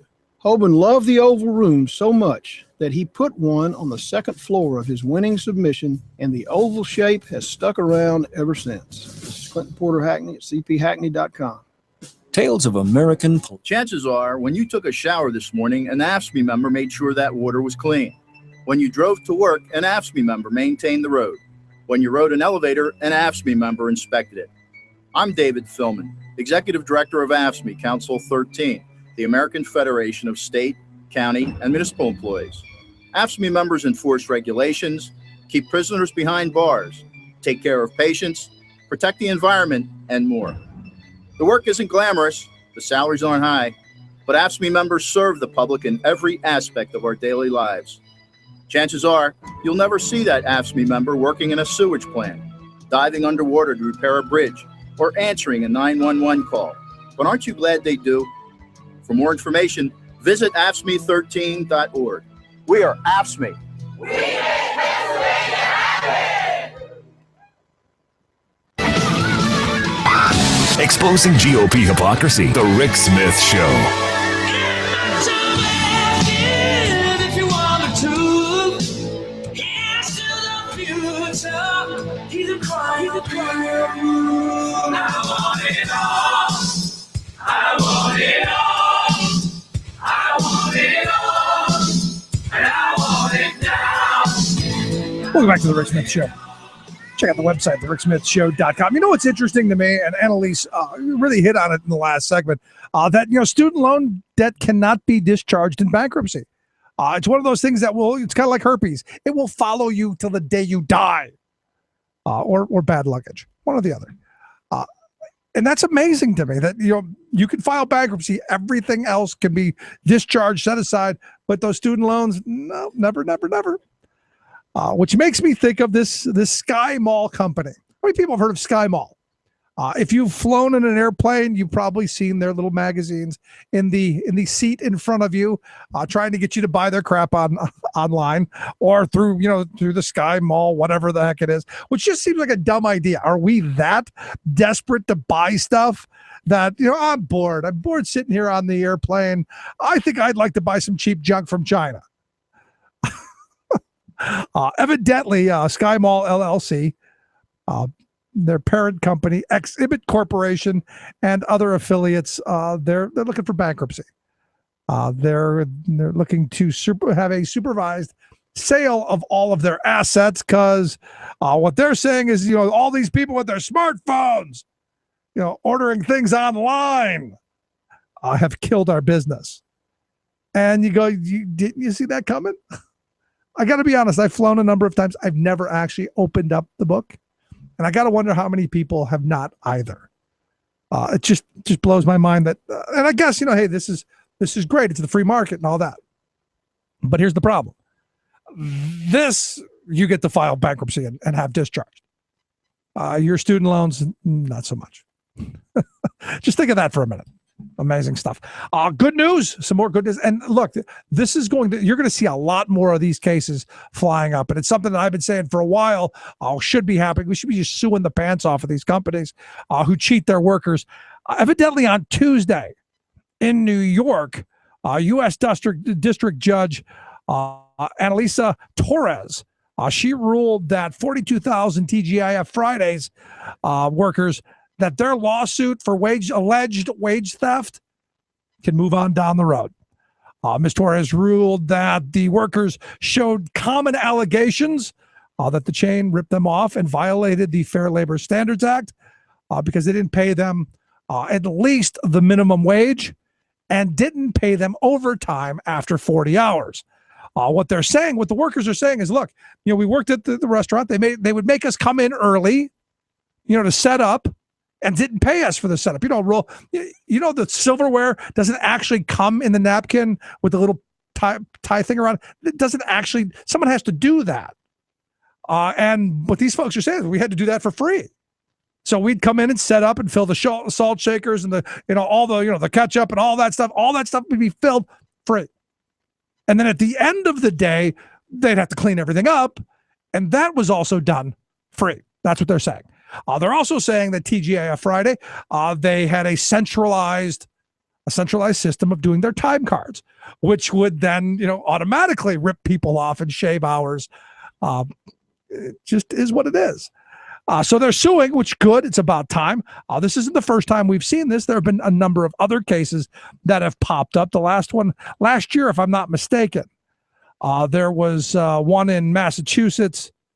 And I think there was one in New York where they had gone after the same thing. Because what's going on since that NLRB decision that the franchisees can be held liable for this stuff? Because you got to wonder if they're the ones holding the centralized time cards. I think you're going to see a lot more of these. And you'll see the McDonald's and the Jimmy John's and the Papa John's and the Subways and all of these who have over the past year seen their employees file lawsuits all across the country alleging wage theft. In fact, one of the studies I saw in California, 83% of workers who actually brought a claim against their employer actually never saw a cent of the money they were owed. So it's one thing for states to crack down. It's another thing to get the payouts. And I got to be honest, at some point, we kind of need them to do that. Another one of those wage theft cases, Jenny Craig. I can't believe this. Jenny Craig's supposed to help you. But evidently, Jenny Craig was helping their employees lose more than a little bit of weight, helping them lose their pensions. Because evidently, the franchise owner of this owner of a couple of places in Liverpool, New York, evidently he was taking pension contributions from employees' paychecks. The only problem is, according to the suit, he wasn't actually putting the money into any of the funds, unless you want to think his pocket is a retirement fund. So a number of employees have filed suit. I guess it's 26 of them have filed suit. And, you got to ask the question, how often does this stuff happen? And is it happening to you? This is where I think you need to have strong oversight, and you need to have, this is where deregulation has really screwed you and me. So you got to wait till a whole bunch of you get cheated and then you file a class action suit. Is that how it goes? And my other question, what happens when it gets to the Supreme Court, who doesn't seem to like class action suits? Just a thought. Let's take a quick break. Right back. Stick around. Listen to The Rick Smith Show. Policeman's a union man, brother firefighter's my friend. And the kids locked in the Capitol are fighting till the end. And we're not gonna break tonight, and we're not gonna bend. Some say the union's down, but I asked around, and everybody said, this is a union town, all down the line. This is a union town, all down the line. And if they come to strip our rights away, we'll give them hell every time. This is a union town, all down the line. Remembering that united we bargain, divided we beg. I'm not a scientist either. But you know what? I know a lot of really good scientists at NASA and at NOAA. And the best scientists in the world are all telling us that our activities are changing the climate. President Obama's State of the Union address focuses on climate change. The Keystone Jobs Bill. The Keystone Jobs Bill, Republicans are good at naming things. Cleanup efforts are underway in Glendive, while residents there are told not to drink water from their water supply. Yellowstone River pipeline spill spews oil and cancer-causing benzene. Plus, climate has always changed. This is something that everyone has agreed and no one will debate. Senate Republicans vote climate change is not a hoax. But there's a catch. All of those catches and more straight ahead. From BradBlog.com, I'm Brad Friedman. And I'm Desi Doyen. Stand by for 6 minutes of independent green news, politics, analysis, and snarky comment. Warms your heart, doesn't it? Pipelines are great. Pipelines are great, and unlike your heart, they'll never break. This is your Green News Report.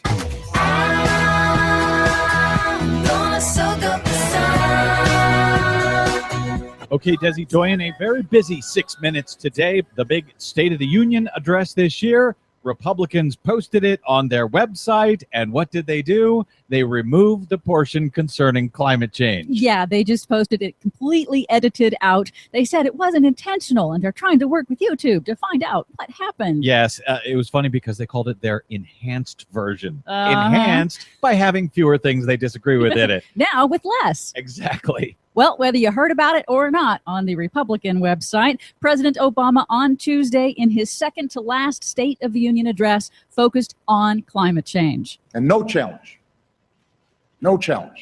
poses a greater threat to future generations than climate change. It was the most that any president has talked about climate change in any State of the Union address. He reminded Americans of his recent historic emissions deal with China, the record amount of public land and water now protected, the record growth of solar and wind energy, and he pledged the U.S. would lead in international climate negotiations. You know what he didn't say? Well, according to the Republicans' website, he didn't talk about climate change. Yeah, well, he didn't talk about the all-of-the-above energy strategy. Oh, that's what he's been talking about for years, all of the above, which includes nuclear, oil, so-called clean coal. He didn't mention that, did he? No, he didn't. He did destroy this year's Republican excuse for stopping action on climate. Their frequently used, I am not a scientist dodge, saying he wasn't either, but he knows some good ones at NASA and NOAA. And he ridiculed Republicans' neglect of the nation's infrastructure over their obsession with the controversial Keystone XL pipeline from Canada. Let's set our sights higher than a single oil pipeline. Let's pass a bipartisan infrastructure plan that could create more than 30 times as many jobs per year and make this country stronger for decades to come. In the Republican response to the State of the Union, Tea Party freshman senator from Iowa, Joni Ernst, focused on Keystone and gave it a sneaky new name. One you've probably heard about is the Keystone Jobs Bill. The what? Yeah, I know. Jobs bill. Of course, it is not a jobs bill. Again, at most, it will create only 35 permanent jobs once it's finished. Senator Ernst didn't tell Americans that Canadian pipeline owner TransCanada has begun eminent domain proceedings to seize the lands of Americans along the route who have refused to sell. Now remember, this is a foreign company seizing private lands for private gain. And if I recall, Republicans are furious about eminent domain. They hate it. They're against it. So surely they'll now stop this Keystone bill because of it, right? Apparently not. Landowners in Nebraska have now filed a new lawsuit against TransCanada to stop the pipeline. And now new polls indicate that Americans really just aren't that into it, with only 41% supporting it. But according to the same poll, only 20% oppose it. A full 37% don't know enough about it to make a decision. Desi, you're apparently doing a very bad job of informing the public. I'm going to do better. About time. In the Senate, Republicans and some Democrats are moving forward on a bill to force the president to move on construction of the pipeline, despite a promised veto. So Democrats tacked on an amendment on Wednesday, forcing the Republicans to go on record acknowledging climate change is real and not a hoax. It passed 98-1. Well, that's good. But there's a catch. Republicans voted down another amendment acknowledging that humans are driving this climate change. So Republicans now admit climate change is happening. They just won't admit that man has anything to do with it. That's right. Finally, in Montana, a state of emergency and now a drinking water ban has been ordered for the town of Glendive, Montana, after an estimated 40,000 gallons of crude oil spilled into the Yellowstone River and contaminated the water supply. That's the second pipeline spill into the Yellowstone River in less than 5 years. 50,000 gallons from a 12-inch pipeline. The Keystone XL pipeline will be 36 inches, which, as a Brad Blog commenter was kind enough to do the math, means it is 9 times larger. Yep. It also crosses the entire country, including the majority of the drinking water in the Midwest. But why worry? For much more on why you should worry, check out our website at greennews.bradblog.com. I'm Brad Friedman. And I'm Desi Doyen. And this has been your Green News Report.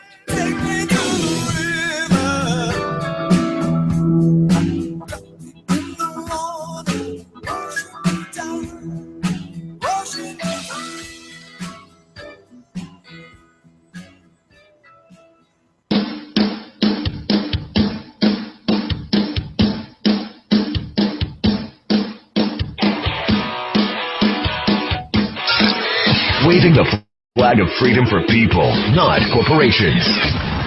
Rick Smith.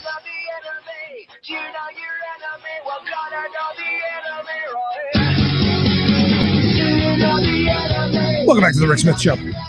So if you watched the State of the Union, you saw the president going on about the TPP, the Trans-Pacific Partnership Free Trade Agreement, which I got to tell you again, you've got to reach out to your representatives. And it's pretty simple. Just call them and as loud as you can, scream no into the phone. I think that would get the point across. Just flat out no.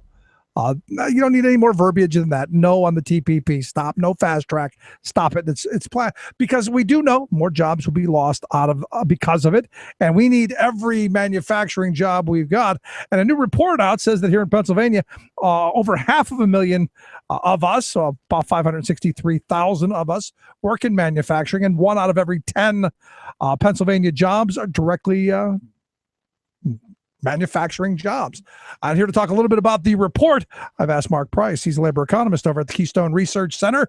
Mark, thanks for taking time for us. Oh, Rick, it's always wonderful to be here. Thank you. So manufacturing's important, huh? It is. I know that comes as a great shock, but it is indeed an important sector, as you summarized quite well. 500,000 people are employed in this sector. Far more people than, for instance, are employed in shale-related drilling, right? It's an energy sector. It's sort of sucked up all the media attention. Manufacturing remains really one of the most important sectors in the state, both in terms of employment, but also in terms of just its contribution to output and GDP. Right. And, I don't have to tell you, and your listeners have hopefully heard it by now, but, it's also a sector, unlike a lot of other sectors, unlike healthcare, unlike higher education, that tends to produce middle-class jobs. Healthcare certainly does well for doctors and nurses, but not so good for janitors and home health aides. Likewise, higher ed does well for professors, but folks who have to provide support services typically don't get paid as well as similar low-paid workers in manufacturing. So that's a very important thing that often gets lost in a lot of these discussions about manufacturing. So, all of those things Ronald Reagan told me back in the 80s, that we'll get rid of that dirty manufacturing and we'll all have corner offices wearing the white collars and everything will be beautiful. Not happening? Not happening.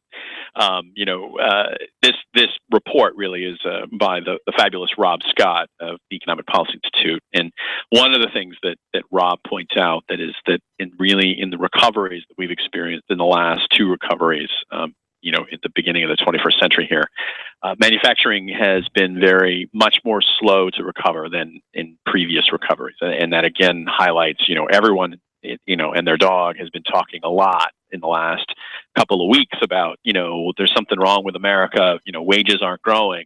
And here again is a wonderful illustration of why, manufacturing has been slow to recover.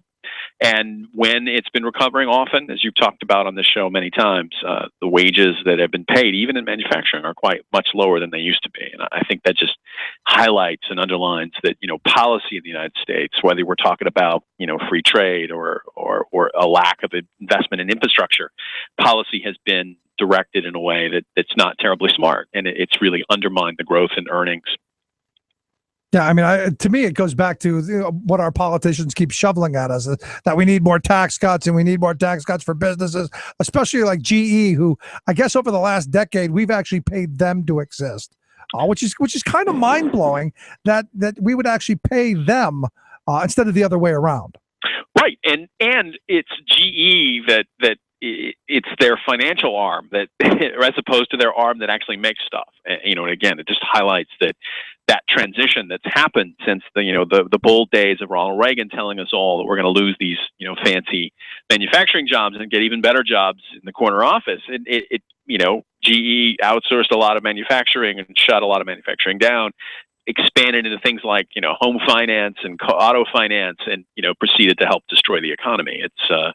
It's a terrible, terrible legacy, and one that we tend to forget. It's important for people to remember that things have changed. There's a pattern. We were told things would be much better than this if we would just, get rid of manufacturing, get rid of unions, let the minimum wage fall, or eliminate the minimum wage. And, lo and behold, we've done all those things, and look where we're at. Yeah, I was told rivers of golden honey would trickle down on my head. I was told it was going to be beautiful. If we just gave billionaires all they could possibly want, then their pockets would fill, and then some of it would spill off, and that would be what would be the gold and the honey. And what's interesting to me is right now you've got Bob Dylan preaching to the AARP about billionaires need to create jobs, which just kind of blows my mind. I unfortunately managed to miss Bob Dylan preaching about billionaires creating jobs. Yeah, he was interviewed not by Rolling Stone, but by AARP. So now don't you feel old? Aren't the writers for AARP and Rolling Stone the same? Oh, wow, singing poor Rolling Stone. But no, he said in this interview with the AARP that we've got all these problems in the inner city, the crime, the drugs. We've got all these problems because people don't have jobs, and we're told that we give these billionaires all this money, they're going to create it. They're the ones who can, and they haven't. Yeah, good for Bob. It's an important thing to say and say again, and we really do suffer from an amnesia problem, right, on these policy issues. Mitt Romney was out a few days ago complaining about rising inequality, which is good. Sort of he can see in front of his face, but he's careful to forget that this is not something that's a feature of the last 5 or 6 years. This is something that's a feature of the economy over the last 3 decades. And it's an economy that's benefited the financial sector, people like him, as opposed to the economy that benefited his father, right? His father was a CEO of a manufacturer. And in that age, we had broadly shared prosperity. and we haven't had it since. And I think, it's very convenient for folks to sort of complain about the problems now as though these are all a function of, crazy, out of control EPA or, Obamacare. What we're looking at is an economy that basically has been following a path designed by bad choices. And one of them is the falling minimum wage. And, there have only been two presidents since the inception of the minimum wage who didn't pass it. One, obviously, Ronald Reagan, and the other, Barack Obama. That's right. So it's about time to get him moving in that direction, and this Congress. And what's interesting to me is I saw this California Republican, Tom McClintock. He was on Washington Journal, and he came right out and said, look, the minimum wage is not supposed to raise a family. You're not supposed to support a family on it. Screw you. You're not getting any more because it'll rip that first rung of the job ladder right out from under you, and you poor unemployed people, you'll be permanently unemployed if we raise the minimum wage. We tell amazing stories, and I think, again, that story is neat and interesting, but it's also one that's not plainly true. I mean, what has happened over the past 3 decades when we have failed to raise the minimum wage enough to compensate for the increase in prices is it's managed to drag more and more families below where they used to be. And so people are working harder, working more hours, and just not earning enough to make ends meet. And it's all precisely because we have allowed the purchasing power of the minimum wage to fall with no actual associated benefit. It's not like there's been an explosion in employment and opportunities. There has been precisely the opposite of that, even as the minimum wage has fallen. So I think, they like to scare people. They like to sort of conveniently forget that this is a long-term story. It's something that's unfolded over time, and it's unfolded in a way that's hurt working people. It's not hurt folks at the top, the Bob Dylan's billionaires. So in looking at that, in the last line of questioning, because, we keep hearing, folks say, well, if they raise the minimum wage, then, it's going to cost me more. And they've got the middle class of this country thinking that by raising the minimum wage, somehow it's going to hurt them. That doesn't even really make sense to me. No, absolutely not. And precisely because, when you raise the minimum wage, you're putting more money in people's pockets. They go out, they spend that money. It filters through the economy. It boosts growth in the economy overall, which is a good thing. And, it's an old story that we had, again, down from 1945 to 1979. The minimum wage would rise as the economy grew and people were able to spend and the economy, produced very low unemployment. We've sort of, departed from that path, and we've chosen, to let the minimum wage lose value, and the economy has not performed. Actually, it's performed worse than in that earlier era, right. And worse for everybody. So just so I have this right, so people are going to get this straight in their head, if we raise the minimum wage to say $10 an hour, $10 an hour, the end of the world, that doomsday clock won't move another minute towards midnight? It will not. And a lot of other states are already on this path. I mean, basically, what the problem we now face is that it's largely southern states that have failed so far to raise the minimum wage, with one exception, Pennsylvania, right, which is not a southern state. But we remain on this path of failing ourselves to raise the minimum wage as Congress and the president failed to come to agreement.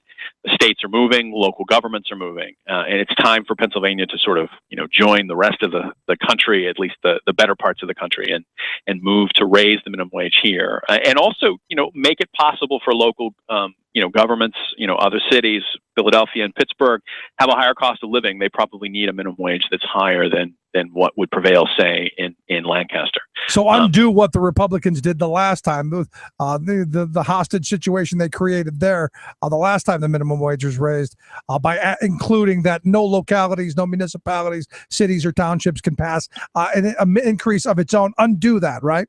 Exactly.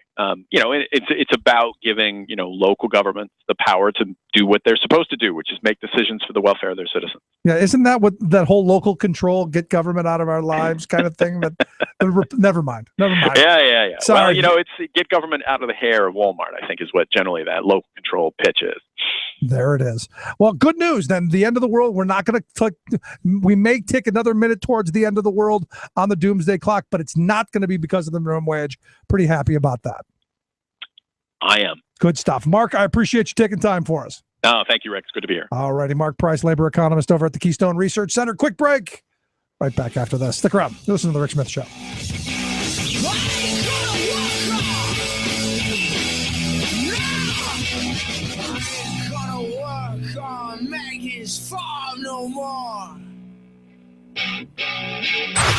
Exposing that free trade is never free. The Rick Smith Show. From United Nations headquarters in New York, this is your World in Tooth. I'm your host, Luke Vargas, with the Talk Radio News Service. In late 2013, faced with the prospect of ethnic violence in the Central African Republic escalating into genocide, the UN formed a commission of inquiry to investigate crimes committed in the country. In December, that commission said it found sufficient evidence of crimes against humanity committed by both government forces, as well as predominantly Muslim Seleka rebels and predominantly Christian anti-Balaka militants. But now comes the difficult question of how to try those cases. Some have argued the International Criminal Court would operate too slowly, that an international tribunal would be too costly, or that a domestic tribunal would be subject to political interference. Louis Mudge is a researcher in the Africa Division of Human Rights Watch, and he says the ICC route shouldn't be so easily dismissed. I have seen firsthand on the ground how the ICC can have a deterrent effect. I've talked to Seleka generals and I've talked to anti-Balaka leaders who have told me that they're afraid of the International Criminal Court. Whatever court investigates the Central African Republic, there's a growing consensus that the country needs to rethink the way it manages political crises. Instead of integrating criminals back into unity governments with the assumption that support from their factions is needed, Mudge says justice is critical and leaders can't keep expecting to be let off the hook. You know, it always comes back to, we need to get these guys on side, and they promise that this time they'll really integrate into a political movement and they'll put their guns down. It doesn't work like that. There's always going to be a problem. There's always going to be a group that feels disenfranchised, that feels that they didn't get enough, and they're going to go back to the bush and they're going to start the whole cycle over again. For more global news headlines, visit talkradionews.com. As messed up as it sounds, in the unending struggle for justice, there is such a thing as a positive negative. This occurs when you win a struggle that you never should have had to make. A prime example is presented by the long saga of Isis Brantley. In 1997, the Dallas police force raided her school, which taught the cultural art of African-style hair braiding. It was a highly regarded school. Brantley had been braiding hair for years, even attracting music stars like Erykah Badu. But, state authorities barked, she was guilty of this horrific breach of the law, braiding without a barber's license. So she was arrested and, get this, hauled away in handcuffs. But Brantley wasn't barbering, she was braiding. So her case led to a reform intended to make it easier for hair braiders to be licensed for their art. Victory, right? Not so fast. Texas state officials, who loudly professed that they despise regulatory overreach, proceeded to overreach.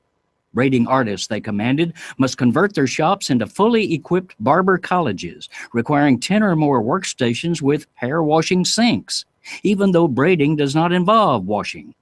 In 2013, still refusing to submit to this big brother authoritarianism, Brantley sued Governor Rick Small Government Perry's Department of Licensing.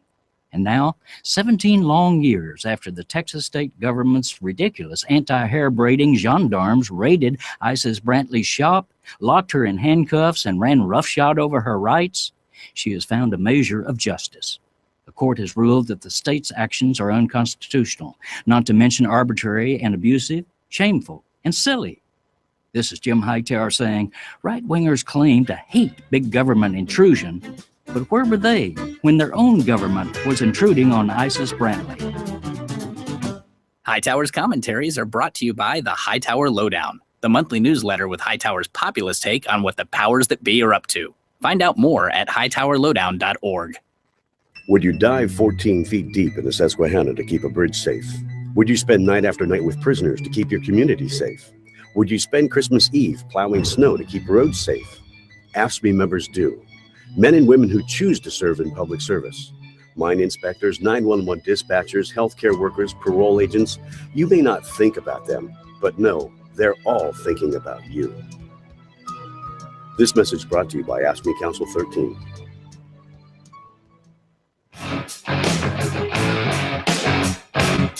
Look around, they're moving in. Hold the ground when they begin. We can do it, we can do it, and if they wanna, they can try, but they'll never get here. Then they can get out of here. Gonna keep on driving, never stop. United, united, united, we stand. Welcome back to the Rick Smith Show.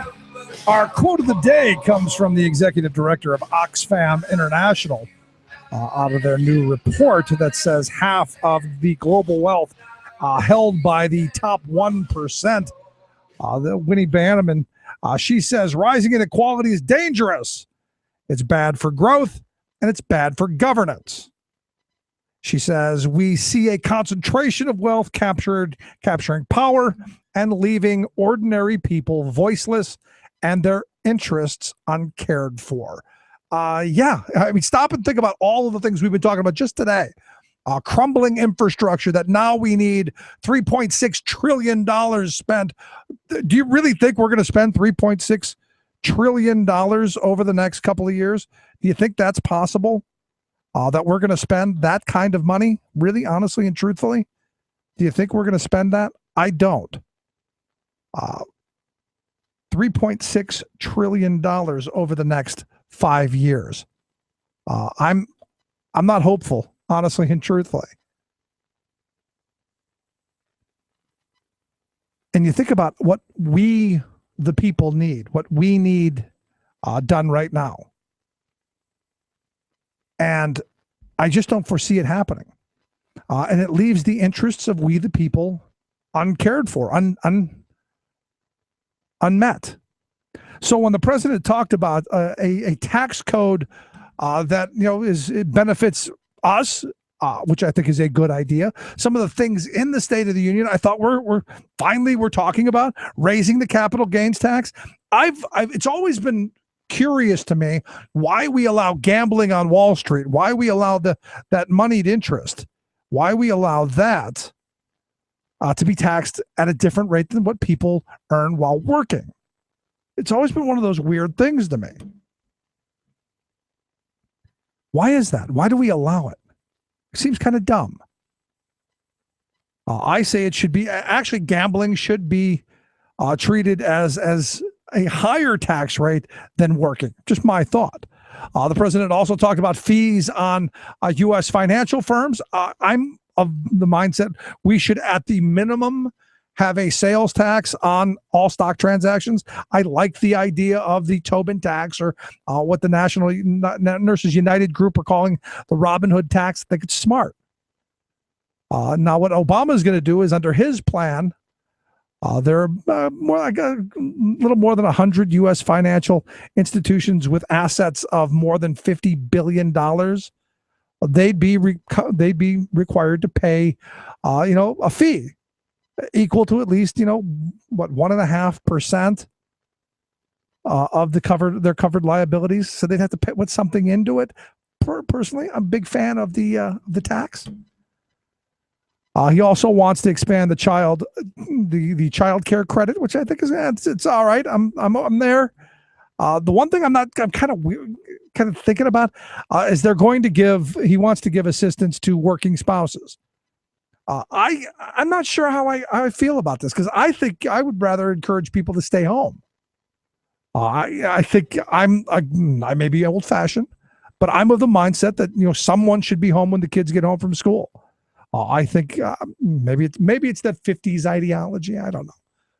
But I think that would be a good thing. Anyway, his proposal is families that have two working spouses, they'd get a tax credit up to about $500, I guess. And they claim under his plan, there are about 24 million couples with annual incomes up to the threshold of $210,000 that would get this $500.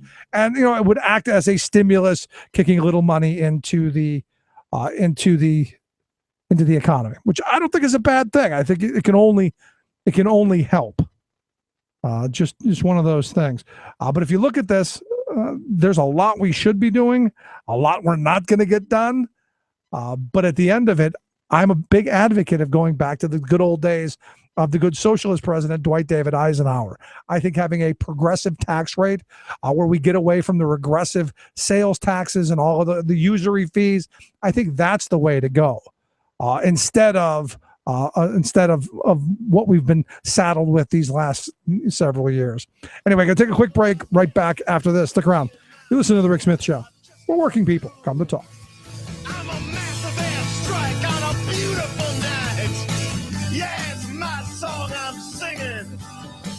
Somebody better start counting.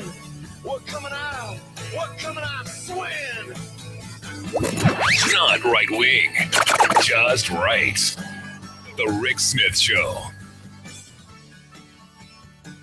You're listening to The Rick Smith Show. For more information, go to thericksmithshow.com. If you've missed any portion of the program, you can download the podcast at thericksmithshow.com.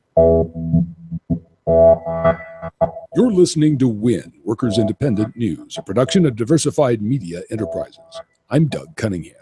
In a new federal lawsuit, McDonald's workers say there's a widespread pattern of racial and sexual discrimination at 3 stores in Virginia. The civil rights suit says more than a dozen workers were fired at once at the 3 Clarksville and South Boston, Virginia stores.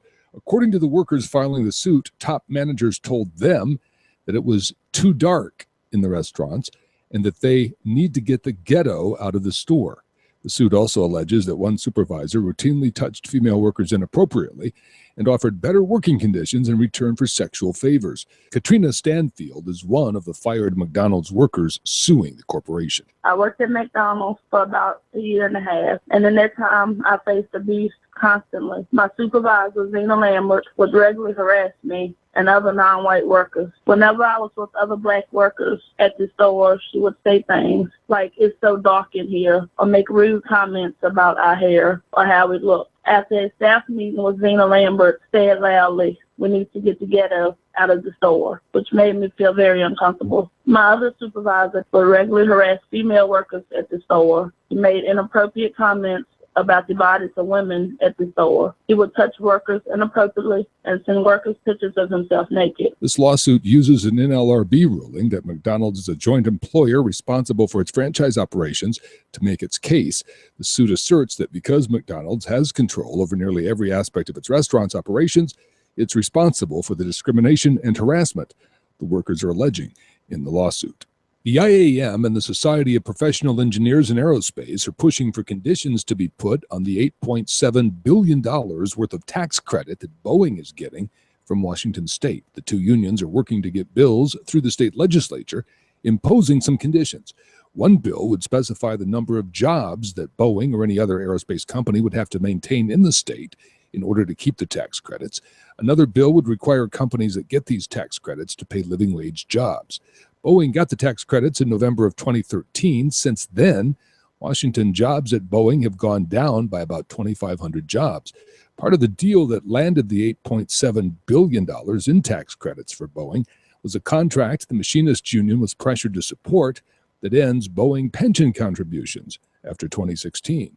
Boeing could face another challenge to the tax credits as well. The European Union is looking at the possibility of challenging the credits under World Trade Organization rules.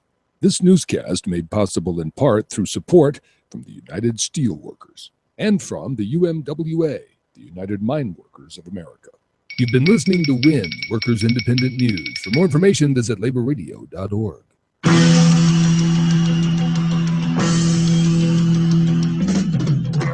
Monday morning feels so bad. Everybody seems to connect me. Coming Tuesday, I feel better. Even my old man looks good. This Wednesday it's go so slow. Thursday, I don't know. I got fire on my mind. Welcome back to The Rick Smith Show. Check out the website, thericksmithshow.com. Questions, comments, something on your mind, you can email me, Rick, at thericksmithshow.com. Our little stat of the day, if you will. looks at the ultra high net worth population of our globe. And they find that, people with over $30 million in little pocket change, they make up just 0.004% of the entire global adult population. 0.004%. Yet they have more wealth than 2/3 of the entire globe. Stop and think about that for a second. How we've allowed the mass concentration of wealth into the hands of 0.004% of the population, who control more than 2/3 of the entire globe, more than the entire 2/3 of the globe's population. That is just mind-blowing to me. And what's even more mind-blowing is that there aren't riots in the streets, that these 2/3 of the population have put up with it. That's the part that gets me. Just amazing stuff. Anyway, it's the end of the week. And what a week it was. And here to talk about that is our good friend Isaiah Poole from the Campaign for America's Future, ourfuture.org, the website. Isaiah, thanks for taking time for us. Absolutely my pleasure. So and by the way, as conservatives say, taking money away from that point, what was it, 0.04%? 0.004%. 0.004%. Well, taking money from that 0.004% isn't going to make the 99.996% of the public wealthier. That's what conservatives say. But of course, but we could talk about how. But it might actually allow us to invest in roads and bridges and education and broadband access all across the country and high-speed rail and investments that the nation and the globe actually needs, that we've now foregone. So this small, minuscule sliver of the population could be fat, happy, and wealthy. Well, that's precisely right. I mean, that's the precise rebuttal to the argument that I've heard this week that President Obama and Democrats have engaged in this policy of taking from the rich to give to everyone else, and that doesn't do anything for actually it does, because we do have an infrastructure crisis in this country. We do have an investment crisis in education. We do have to really overcome income inequality. Ultimately the way you do that is to make things more equal and to give people opportunities to do better, which we're not doing right now. Right. I mean, for me, Isaiah, I look to the past. I know what happened in the past is not indicative of what's going to happen in the future, but it's kind of a decent indicator. We had a very progressive tax code where the bigger your shoulders were, the more water you carried, the more income you made, the more in taxes you paid, and the more that was invested in helping everyone down the food chain, if you will. We've now cut that off, and in fact, our tax system's upside down, where the working poor pay a higher percentage of their income than they're very, very wealthy do, especially in states like Pennsylvania. Especially in states like Pennsylvania, you put your finger right on it. And, the federal tax system is bad enough where you have the possibility that a very wealthy person will pay less of a percentage of taxes than the people who work for them. But that gets magnified when you have state tax systems that depend on things like sales taxes, which tend to be very regressive. So the president's proposal, which was to simply say, that some of these tax breaks for the very wealthy, we're going to have to walk those back. The ability to for extremely wealthy people to pass on huge amounts of money to their heirs tax-free. We need to limit that, not dramatically, but just a little bit. None of this death tax rhetoric stuff that the Republicans love to engage in, where they tell the lie that, I can't pass my family farm on to my son or my daughter. None of that stuff. That's not what we're talking about. Have we ever found that family farmer that lost their farm because of the estate tax? Have we ever found that person? We have never found that person. So they must be that- must be hiding with the welfare queen then. There we go. But we're talking about the thing about President Obama's State of the Union address, in fact, is that on the level of rhetoric, on the broad brush level, on the level of principles, he was very good. On the level of specific proposals, he was actually quite modest. Some exceptions, but in general, I think it was quite modest. And frankly, if we were looking at what kind of program we would need in order to get our physical plant in order, our road networks, our power networks, our water networks. I mean, we just had a big water main break just outside of the city just this morning, for example, indicative of the problems that we're having with our water infrastructure. If we were really serious about fixing those things, we would be doing something on the order of what Senator Bernie Sanders is about to propose next week, which is $1 trillion infrastructure program. Good, we need $1 trillion. Well, and I got to be honest with you, Isaiah. That's not even enough, because according to the Association of Civil Engineers, they're saying over the next 5 years we need $3.6 trillion just to get even. That's not even improvements. That's just to get structurally sound. Well, that's exactly right. But at least $1 trillion gets to be a down payment, and it's way more than even what President Obama's been talking about. Right. In the State of the Union, I'm with you. I thought a lot of good ideas, a lot of good rhetoric, a lot of, hey, we need to start thinking in terms of populism, and I wish you would have followed some of that stuff in 2009. But a little schizophrenic to me, in that we're talking about how we help the middle class and how we do all this stuff, yet then throwing out the Trans-Pacific Partnership Free Trade Agreement, another trade agreement that we know, again, looking to the past as what's indicative of the future, we know is going to cost us middle-class jobs. It's going to increase our trade deficits, and I think it's going to harm our country even more than NAFTA and all the rest of them have. Yeah, and it's somewhat inexplicable, except that I think that what has happened is that President Obama has been convinced by a cadre of primarily Wall Street-oriented advisors in the White House that this can be made to be a good thing.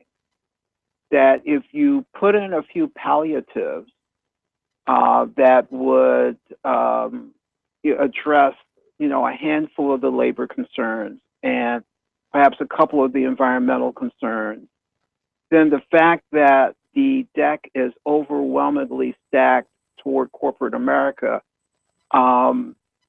people will be okay with it somehow. And the interesting thing about it is that it's the Democrats in the House and the Senate, many of them, who are actually rebelling. And it's really created a political challenge for him going forward.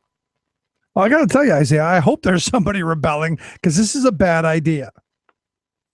Well, you can be sure. Elizabeth Warren has proven in the Senate that she can shake up the Democrats in the Senate. I mean, she's beginning to develop a very good track record, and she's got folk like Sherrod Brown with her. She's got Bernie Sanders with her. She's got a few other key senators, Sheldon Whitehouse, I believe, some other senators who are going to stand firm against this pipeline. Actually, not the pipeline, I mean the trade deal. And Harry Reid, again, affirmed that, he's a long way from supporting this thing. Right. So, I think that he's got an uphill battle in both houses of Congress. As you know, there's a potential to build a sort of a left-right coalition, because when you add in the sovereignty issues, giving corporations sovereign rights over things that really ought to be the province of government in terms of policy making, you get the right upset. And once once you get that angle in there, I think you're going to get it's not guaranteed that this thing will pass at all. Well, I certainly hope not, because one of my great fears is now that the Republicans have greater control of the House, that's where it's really the problem at.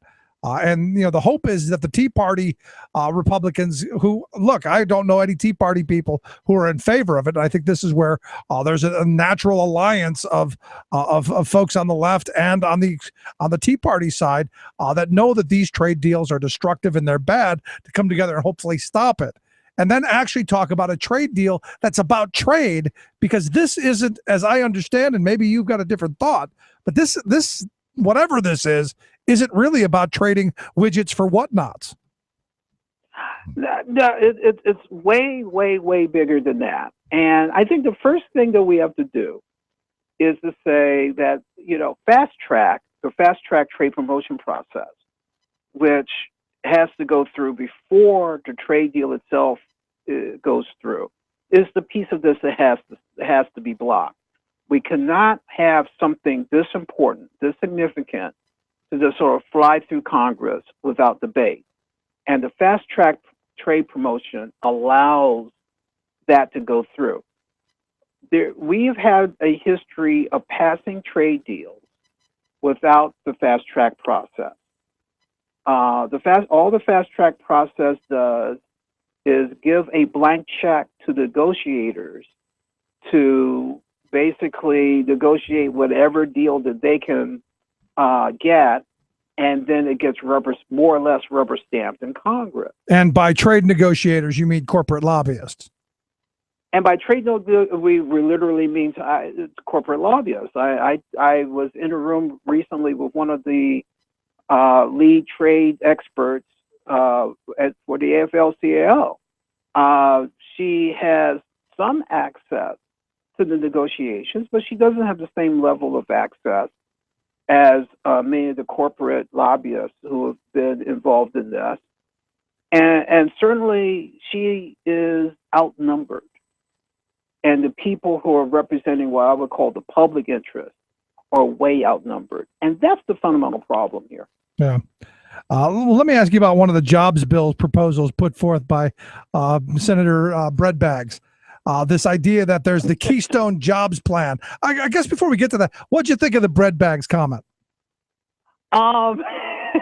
It really did remind me of the jokes that we often have all the time about, I was so poor that I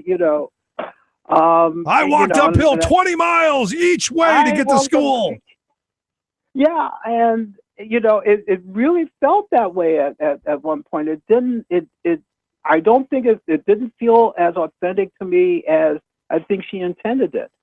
God bless her that if she had the same kind of struggle that a lot of Americans have had, that's great, and I hope that reminds her that we can't then, once we get up to the top of the ladder, kick the ladder down so that other people can't climb up. Right.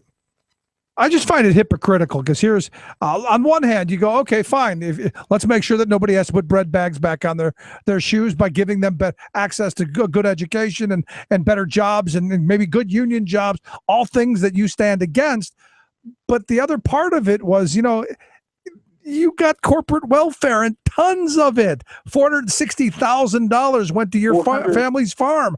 That to me is just an enormous amount of welfare. I mean, my mother was on welfare and off a couple times during my childhood. We didn't get anywhere near $460,000.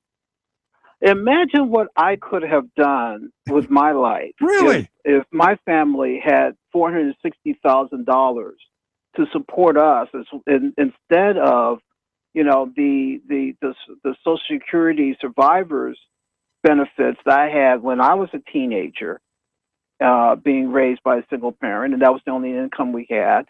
And that check only lasted 3 weeks out of the month. Right. No, I remember going to the cupboards and then being bare. I've got a hard luck. Yeah, I've got a hard luck story to tell too.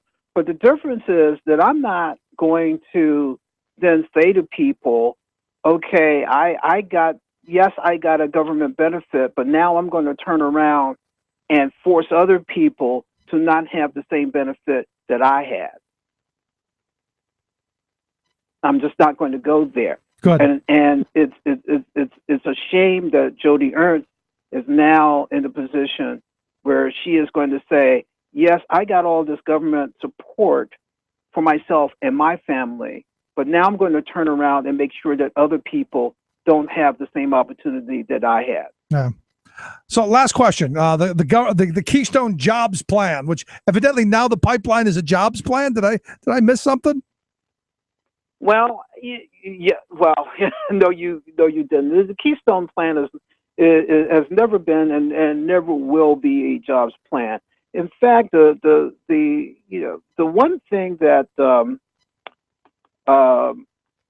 is in the news this week is that oil spill in, I believe it's in Montana. Yes, Yep. Montana, which is actually near one of the areas where the Keystone Pipeline will go through. And that oil spill, 50,000 gallons of oil being lost, ought to be a warning about what could happen to this pipeline.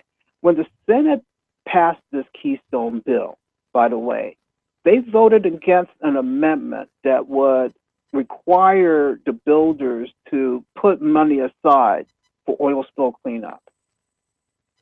They passed an amendment that would oppose, would require Buy America requirements for things like the steel being used for the pipeline. So not only do we have a situation where we're going to put a pipeline through an area that's already been subjected to a major oil spill, we're not going to require them to put aside money to pay for whatever environmental damage that's done by that spill. We're not going to require the pipeline builders to contract with American firms. So it's amazing. You ought to read Dave Johnson's piece on our website. We just put it up a couple of hours ago about the amendments that were voted against, that the Democrats try to do to at least patch this thing so we get some benefit out of it, and the Republicans voted them all down. Yeah, well, it's not about us, Isaiah. It's definitely not. And that's what's frustrating about all this. And that's why I'm always glad to have you come on the program and tell us what's going on. Isaiah, I appreciate you taking time for us. Thanks so much. You take care. All righty. Our good friend, Isaiah Poole, online editor over at the Campaign for America's Future, ourfuture.org, the website. We've got a link at thericksmithshow.com. Just click on Isaiah's name. Take you right there. Quick break. Right back. Stick around. You're listening to The Rick Smith. One of these days we're gonna wake up and find a new day. One of these days we wanna wake up and make a new way. One of these days. One of these days. The Rick Smith Show, changing America for the better. I'm Rick Smith, and this is Labor History in 2. If we do not risk our lives today, how do we then want one day to justify ourselves before God and our people? That provoking question was asked by Nazi resistance fighter and Catholic trade unionist Nicholas Gross. On this day in labor history, Nicholas Gross was hung in a prison in Berlin. The year was 1945. Gross worked as an underground miner in Germany for 5 years. He then became involved in that country's Catholic trade union movement. He became a leader in his union, the St. Anthony's Miners Association, where he served as the secretary representing young people in his union. He also worked for the union's newspaper. In 1927, he became assistant editor of the West German Workers' newspaper, eventually rising to the position of editor. The paper was targeted for censorship by the Nazi Party. The Nazis finally shut down the union's newspaper altogether in the year of 1938. By 1940, Gross was subjected to Nazi interrogations and searches of his home. Gross worked for the Nazi resistance in Germany. He often served as a courier between different resistance groups. In 1944, some members of the resistance failed in an attempt to assassinate Adolf Hitler. Gross knew about the attempt, but was not directly involved. He was jailed, tortured, and convicted. He was hung for treason. The Nazis refused to give the labor leader, resistance fighter, and man of faith a Catholic burial. Instead, they cremated his body and scattered the ashes over a sewage farm. In 2001, Nicholas Gross was beatified by the Catholic Church for his life of sacrifice. in Niederweninger in Germany, there's a museum dedicated to the memory of Nicholas Gross. Labor History in 2 brought to you by the Illinois Labor History Society and The Rick Smith Show. For more information, go to laborhistoryin2.com, like us on Facebook, and follow us on the Twitters at Labor History in 2. The Rick Smith Show, changing America for the better. I'm breaking rocks in the hot sun. I fought the law and the law won. I fought the law and the law won. Welcome back to the Rick Smith Show.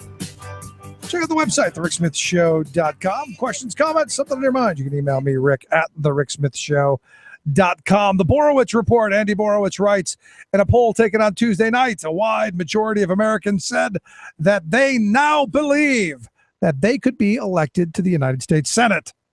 The results reflected a renewed sense of the inclusiveness of the American political system, as those surveyed said they believed that anyone could serve in the Senate regardless of intelligence, the ability to speak, and any other qualifications whatsoever.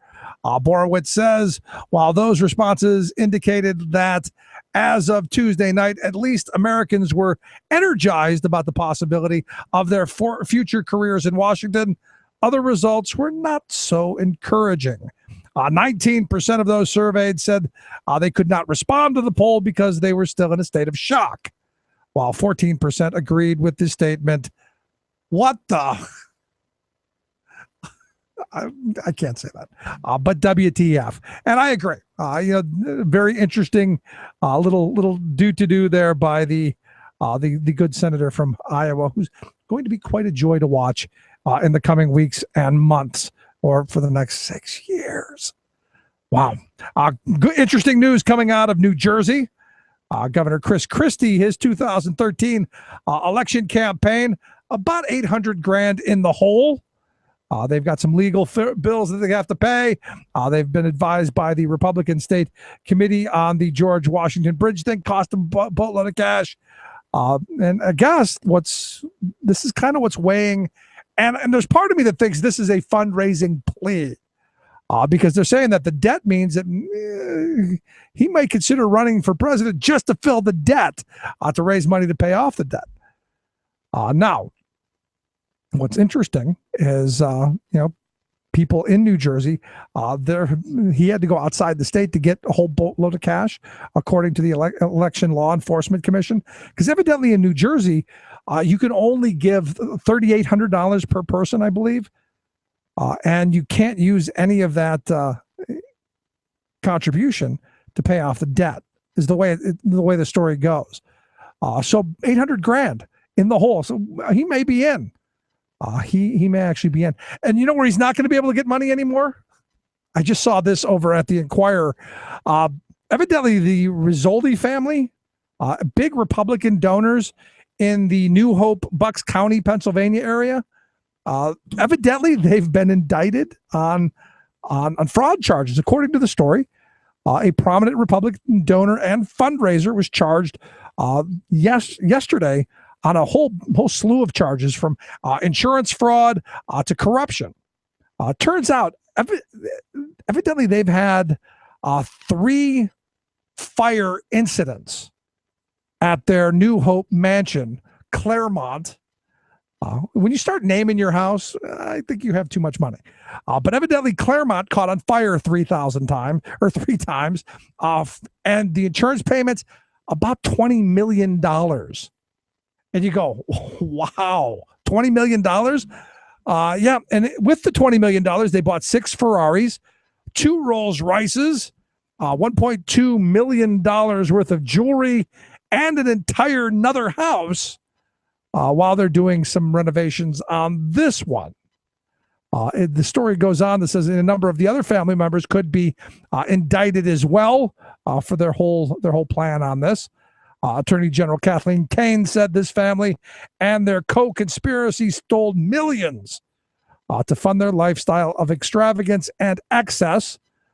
She said insurance fraud drives up the cost for everyone, including seniors and middle-class families. Even worse, the scheme was facilitated through threats, intimidation, and falsely accusing first responders of serious crimes.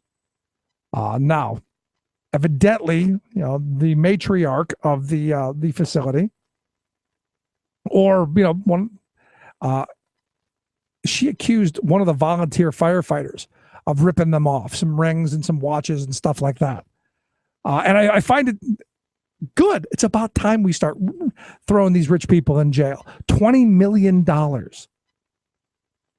And I keep going back. How much is this house worth? And at some point, don't you just total it?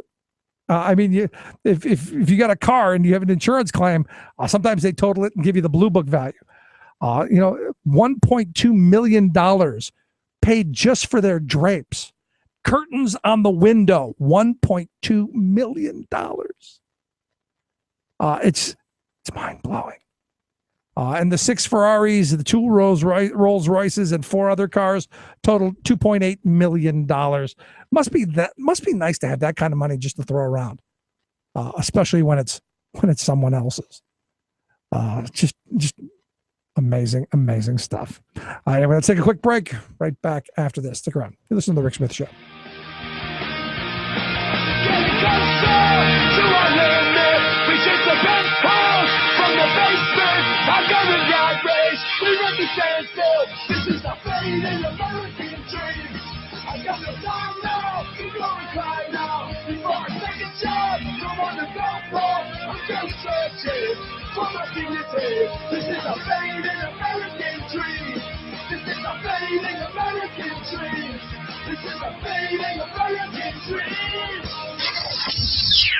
You're listening to The Rick Smith Show.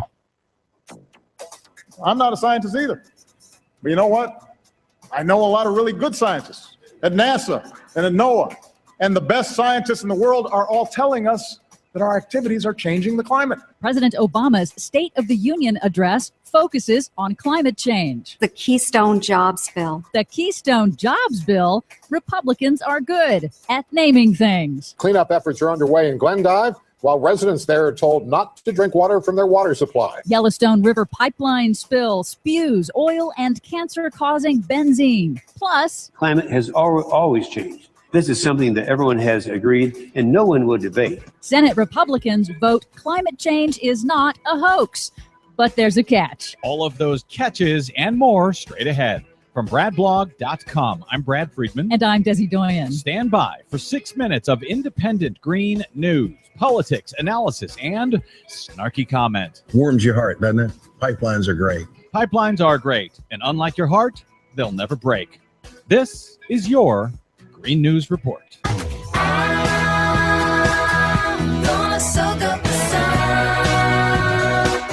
Okay, Desi Doyen, a very busy 6 minutes today. The big State of the Union address this year. Republicans posted it on their website, and what did they do? They removed the portion concerning climate change. Yeah, they just posted it completely edited out. They said it wasn't intentional, and they're trying to work with YouTube to find out what happened. Yes, it was funny because they called it their enhanced version. Enhanced by having fewer things they disagree with in it. Now with less. Exactly. Well, whether you heard about it or not, on the Republican website, President Obama on Tuesday in his second to last State of the Union address focused on climate change. And no challenge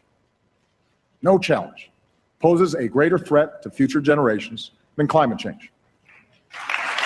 It was the most that any president has talked about climate change in any State of the Union address. He reminded Americans of his recent historic emissions deal with China, the record amount of public land and water now protected, the record growth of solar and wind energy, and he pledged the U.S. would lead in international climate negotiations. You know what he didn't say? Well, according to the Republicans' website, he didn't talk about climate change. Yeah, well, he didn't talk about the all of the above energy strategy. Oh, that's what he's been talking about for years, all of the above, which includes nuclear, oil, so-called clean coal. He didn't mention that, did he? No, he didn't. He did destroy this year's Republican excuse for stopping action on climate. Their frequently used, "I am not a scientist" dodge, saying he wasn't either, but he knows some good ones at NASA and NOAA. And he ridiculed Republicans' neglect of the nation's infrastructure over their obsession with the controversial Keystone XL pipeline from Canada. Let's set our sights higher than a single oil pipeline. Let's pass a bipartisan infrastructure plan that could create more than 30 times as many jobs per year and make this country stronger for decades to come. In the Republican response to the State of the Union, Tea Party freshman senator from Iowa, Joni Ernst, focused on Keystone and gave it a sneaky new name. One you've probably heard about is the Keystone Jobs Bill. The what? Yeah, I know. Jobs bill. Of course, it is not a jobs bill. Again, at most, it will create only 35 permanent jobs once it's finished. Senator Ernst didn't tell Americans that Canadian pipeline owner TransCanada has begun eminent domain proceedings to seize the lands of Americans along the route who have refused to sell. Now remember, this is a foreign company seizing private lands for private gain. And if I recall, Republicans are furious about eminent domain. They hate it. They're against it. So surely they'll now stop this Keystone bill because of it, right? Apparently not. Landowners in Nebraska have now filed a new lawsuit against TransCanada to stop the pipeline. And now new polls indicate that Americans really just aren't that into it, with only 41% supporting it. But according to the same poll, only 20% oppose it. A full 37% don't know enough about it to make a decision. Desi, you're apparently doing a very bad job of informing the public. I'm going to do better. About time. In the Senate, Republicans and some Democrats are moving forward on a bill to force the president to move on construction of the pipeline, despite a promised veto. So Democrats tacked on an amendment on Wednesday, forcing the Republicans to go on record acknowledging climate change is real and not a hoax. It passed 98-1. Well, that's good. But there's a catch. Republicans voted down another amendment acknowledging that humans are driving this climate change. So Republicans now admit climate change is happening.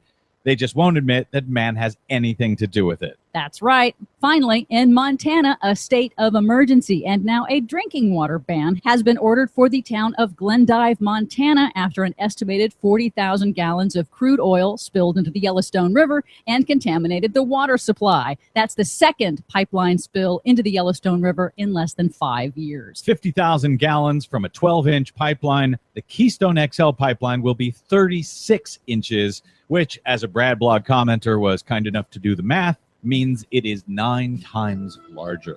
Yep. It also crosses the entire country, including the majority of the drinking water in the Midwest. But why worry? For much more on why you should worry, check out our website at greennews.bradblog.com. I'm Brad Friedman. And I'm Desi Doyen. And this has been your Green News Report.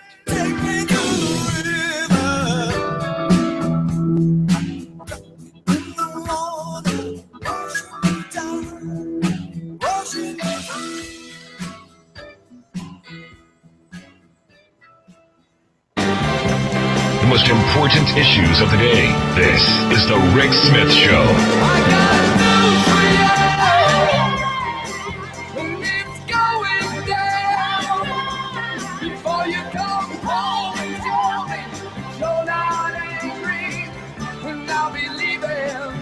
Well, it must be ramp up to throw my name into the hat to run for president time, because more Rick Santorum news. Yeah, Tricky Ricky was doing one of the right-wing conservative, crazy talk show hosts programs, talking about the Pope, which you would think, hey, being the devout Catholic, that Tricky Ricky claims to be, he'd be right in line with the Pope, saying, hey, you know what? The idea of being Catholic is not reproducing like rabbits. Tricky Ricky took a little exception to that, saying that it's sometimes very difficult to listen to the Pope and some of the things he says off the cuff, and this is one of them. He says, and I keep coming back to the Pope as the leader of the Catholic Church, and when he speaks as the leader, I certainly pay attention. I do think he was speaking as the leader, saying, hey, just because it says go forth and be fruitful doesn't mean you have to have 20 kids. Just because says that doesn't mean, but it does say that maybe you should feed the hungry, clothe the naked, care for the sick, help the poor, those things. Just a thought. But silly season is upon us. Marco Rubio evidently going to be throwing his name in, and I can't wait to see all of the all of the new names popping into it. Anyway, here to talk a little bit about what's going on in Washington, D.C., around the world, Justin Duckham, Talk Radio News Service. Justin, thanks for taking time for us. Hey, Rick, great to be here as always. It's going to be fun. I'm really looking forward to it. Anytime Rick Santorum is considering doing something, that kind of means it's going to be a disaster. So bring it on. But I think, and I'm hoping, Rubio claims to be getting the committee. Lindsey Graham has said he's setting up a committee. You've got the Brain Trust meeting in Utah with Romney and Jeb. You got Chris Christie, who's $800,000 in debt, which is probably going to push him into the race just to raise the money to pay off his debt. All the dwarfs are lining up, but who's my Snow White? Oh boy. Okay, so today Sarah Palin hinted while in Las Vegas for a speech for outdoor types, sort of her bread and butter crowd, that she may be interested in joining the fray as well.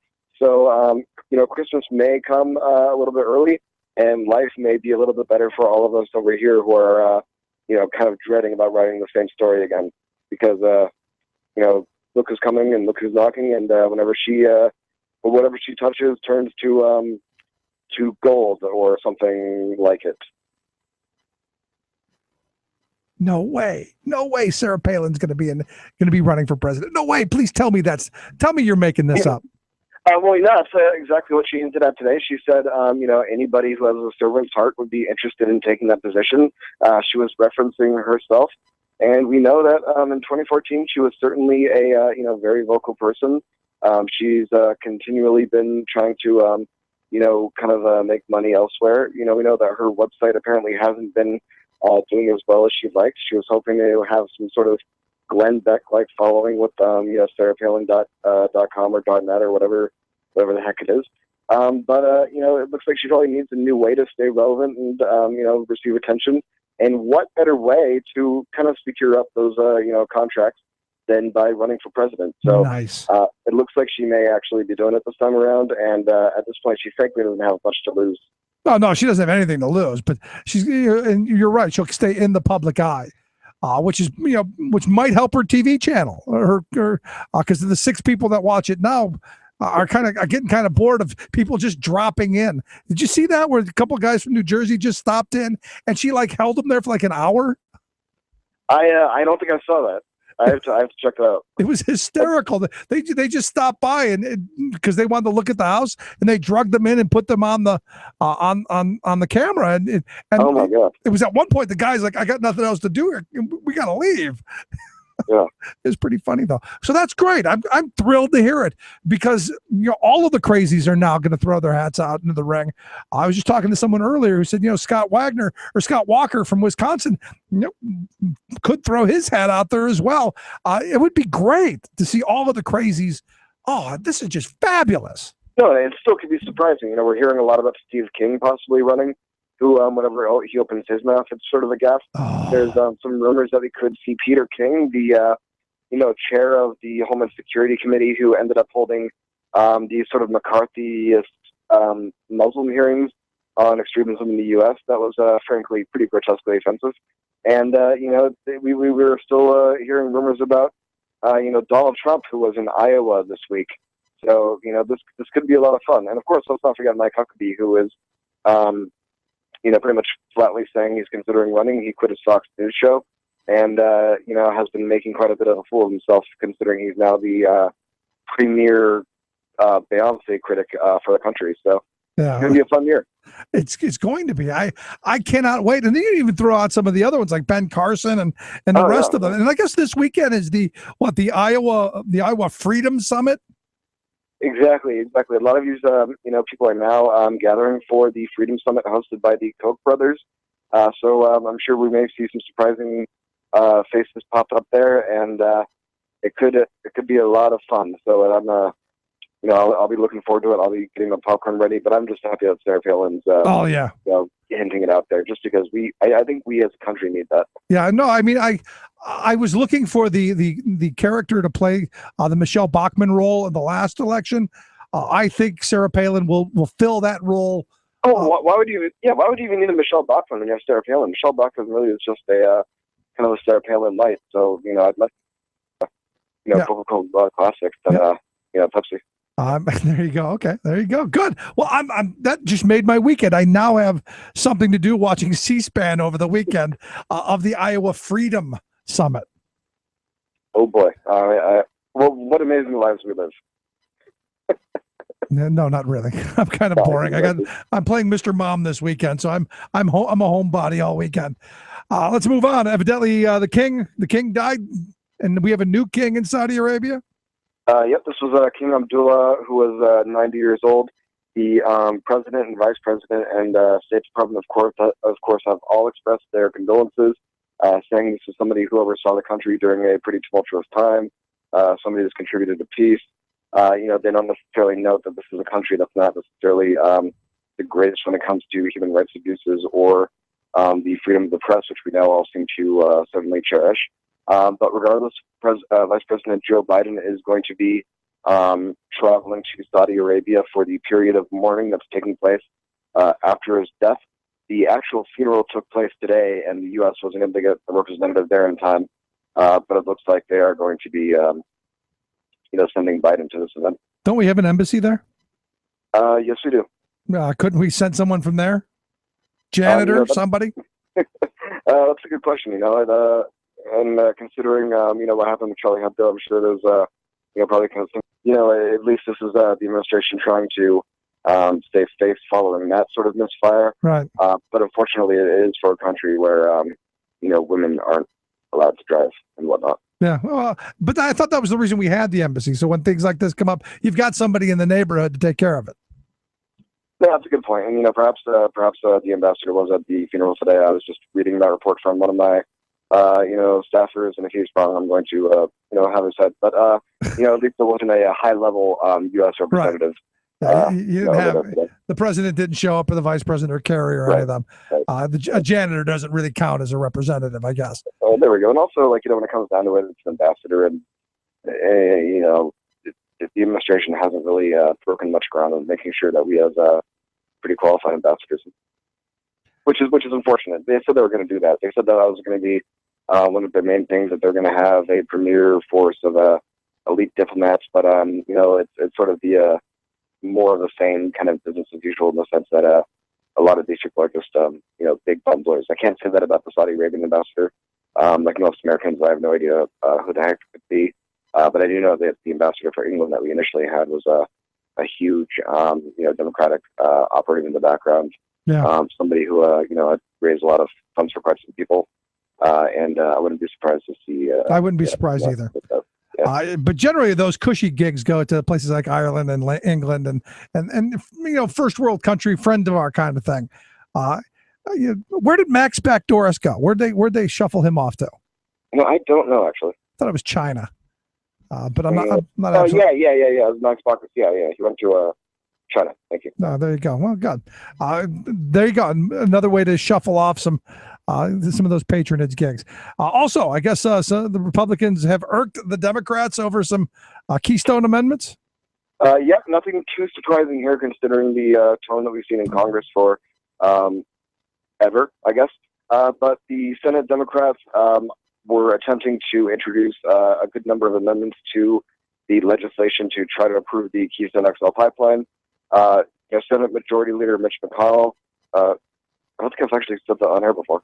Senate Majority Leader Mitch McConnell, it's still kind of new for me, ended up, letting 15 Democratic amendments go to the floor for a vote, and then quickly, took pride in the fact that was more than Reid had in 2014 and whatnot. But after, declaring the victory, ended up closing it off for Democrats and ended up fast-tracking a good number of, conservative amendments. Democrats are angered that, one, they got cut off, and two, they were not given enough time to read the Democratic amendments, and were insisting that the Congress meets on Friday in order to, carry on the amendment process, which was a request that Mitch McConnell denied, most likely due to the fact of the, Freedom Summit that we already mentioned, taking place this weekend, and a number of senators who probably wouldn't be able to attend the Keystone vote. Because they had bigger things than doing the job they were elected to do. Exactly, except doing their job. But Harry Reid should take note of this, and whoever the future, if the Democrats ever take the Senate back, and whoever the leader is should probably take note of this. This is how you do things. Instead of all of the nonsense that they were pulling before, this is what they should have been doing all along. They should have been doing stuff like this. In my view, you push through your agenda. You push it through. Granted, the president may be with you or against you, but you get stuff out there. Exactly. We knew, of course, that the Republicans were going to be doing this once they got control of it. It was pretty obvious to anybody who has any sort of immediate historical knowledge, and they're sort of living up to the expectations that quite a few people were expecting. So, no new surprises here, but it's fun to see that the spirit of bipartisanship has already been there you go. Been lost. As the majority leader here in the state Senate in Pennsylvania declared, the honeymoon is over. And what a short one it was. And this was a pretty bad one. This was one of those like scandals honeymoons, I guess. Well, you get what you get. Justin, have a great weekend. I appreciate you taking time for us. Hey, thank you. All right, Justin Duckham, Talk Radio News Service. Quick break. Let's wrap things up. Stick around to listen to the Rick Smith Show for working people. Come to talk.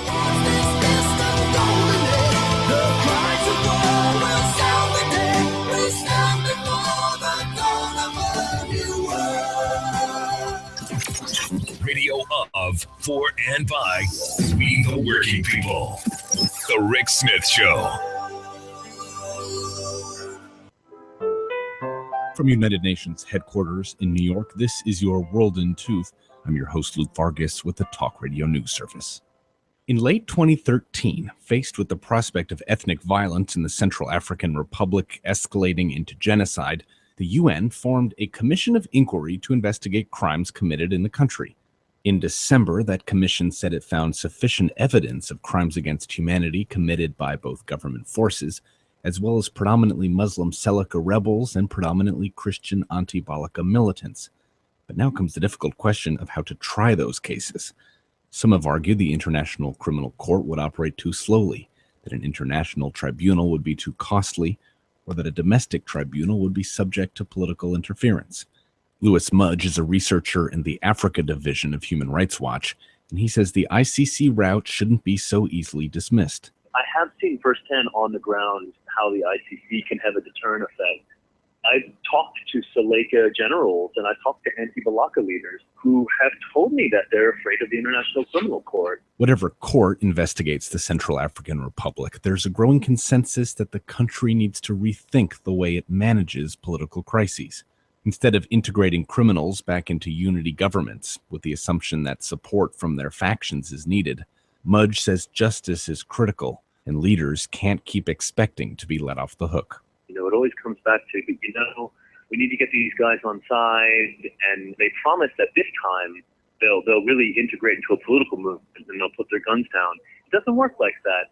There's always going to be a problem. There's always going to be a group that feels disenfranchised, that feels that they didn't get enough, and they're going to go back to the bush and they're going to start the whole cycle over again. For more global news headlines, visit talkradionews.com.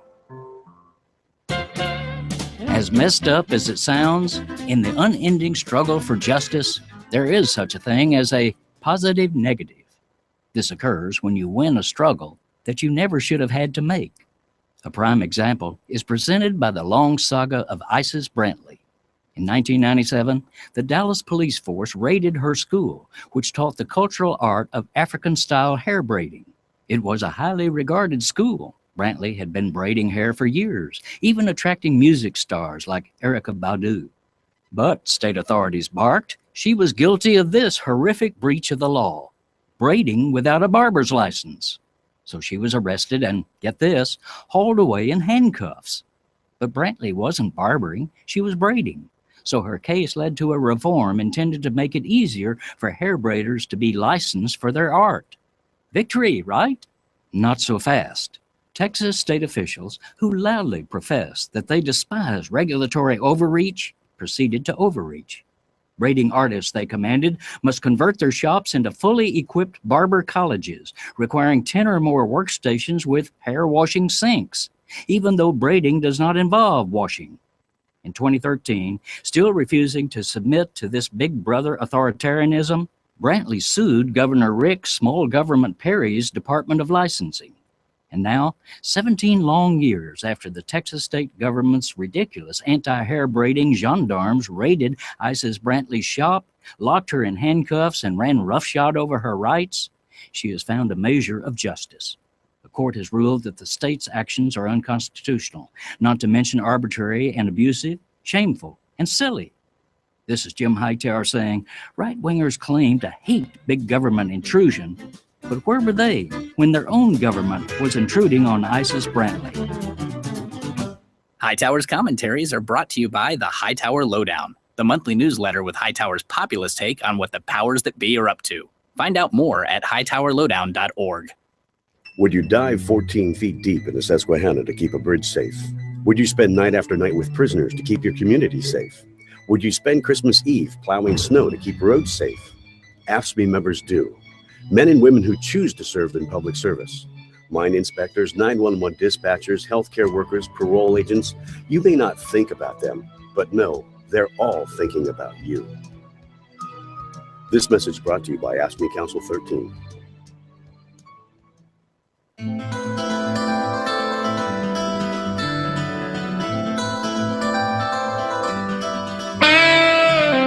not enough. What do you get? A little bit more, you always need. A little more man, a little more seed. It's not enough. It's not enough. What it like you? So Barbara sent me a list. I've been saying, getting the your Snow White and the Seven Dwarfs. Who are they going to be? Because last time, if you remember all the debates, you had Michelle Bachmann and the other seven, the Ron Paul. If I remember right, you had Huckabee, you had Romney, you had Rick Perry, you had Rick Santorum. But you had seven guys there, and Herman Cain, you had a whole list of them. And I've been saying, who's going to be the Snow White for the Seven Dwarfs? And Barbara sent me an email saying, obviously that Sarah Palin could be Snow White. Also threw in my Marsha Blackburn, which I thought potentially she could fit the Tammy Faye Baker style of Snow White. But I don't know that she has the juice outside of Tennessee yet. She will. She's going to increase her crazy now that Michelle Bachmann's gone, because you got to fill that void. But Barbara sent me a list of people that she's heard that's going to run for president, and there's some names on here that obviously you're going to have Romney, you're going to have Jeb Bush, probably you're probably going to have Rand Paul, Paul Ryan, Ted Cruz, Ben Carson, Chris Christie, Mike Huckabee, Scott Walker, one on there, Rick Perry and Marco Rubio, Bobby Jingle Jangle Jindal. And Rick Santorum, and I'm going, well, you forgot you forgot John Kasich, and maybe even Rick Scott down in Florida. There's a bunch of names that you could probably have 25 people throwing their names into this primary, going, wow. And you got to wonder, if this is a breakdown in the party machinery. Just a thought. But amazing. Thank you, Barbara, for the list. By the way, as always, you can email me, rick@thericksmithshow.com. I do appreciate it. A couple of quick crimes that I wanted to make sure I didn't miss, because occasionally you see people do dumb things, especially dumb criminals. Like this week, the guy who evidently bulldozed his wife's house. Evidently, she went to run some errands, and you come home and the house is leveled. The husband, decided to rent a bulldozer and just took it all down. Didn't bother to tell any of the gas company or the power companies that he was doing it. So they had to have emergency crews go out there so it didn't blow up the whole block. But he took it down anyway. He now faces felony criminal mischief charges, and good for him. My other favorite was the teenager in Florida, West Palm Beach, Florida, who was acting as Dr. Doogie Howser. He was playing OBGYN for an entire month, and he was in exam rooms with other doctors and patients and playing doctor. Evidently, it's not against the law to play doctor there in Florida. But the weird thing is that other people knew he was just walking around playing doctor. Nobody bothered to say anything for an entire month.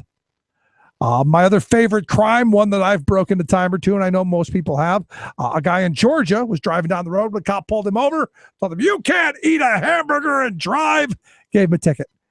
So very, very unhappy there. And my most favorite of all crimes of the week, the two stupid guys in Houston, Texas, who stole $5,000 in cash and an iPad, and then took the iPad and took selfies of themselves holding the money. Evidently didn't know much about the cloud.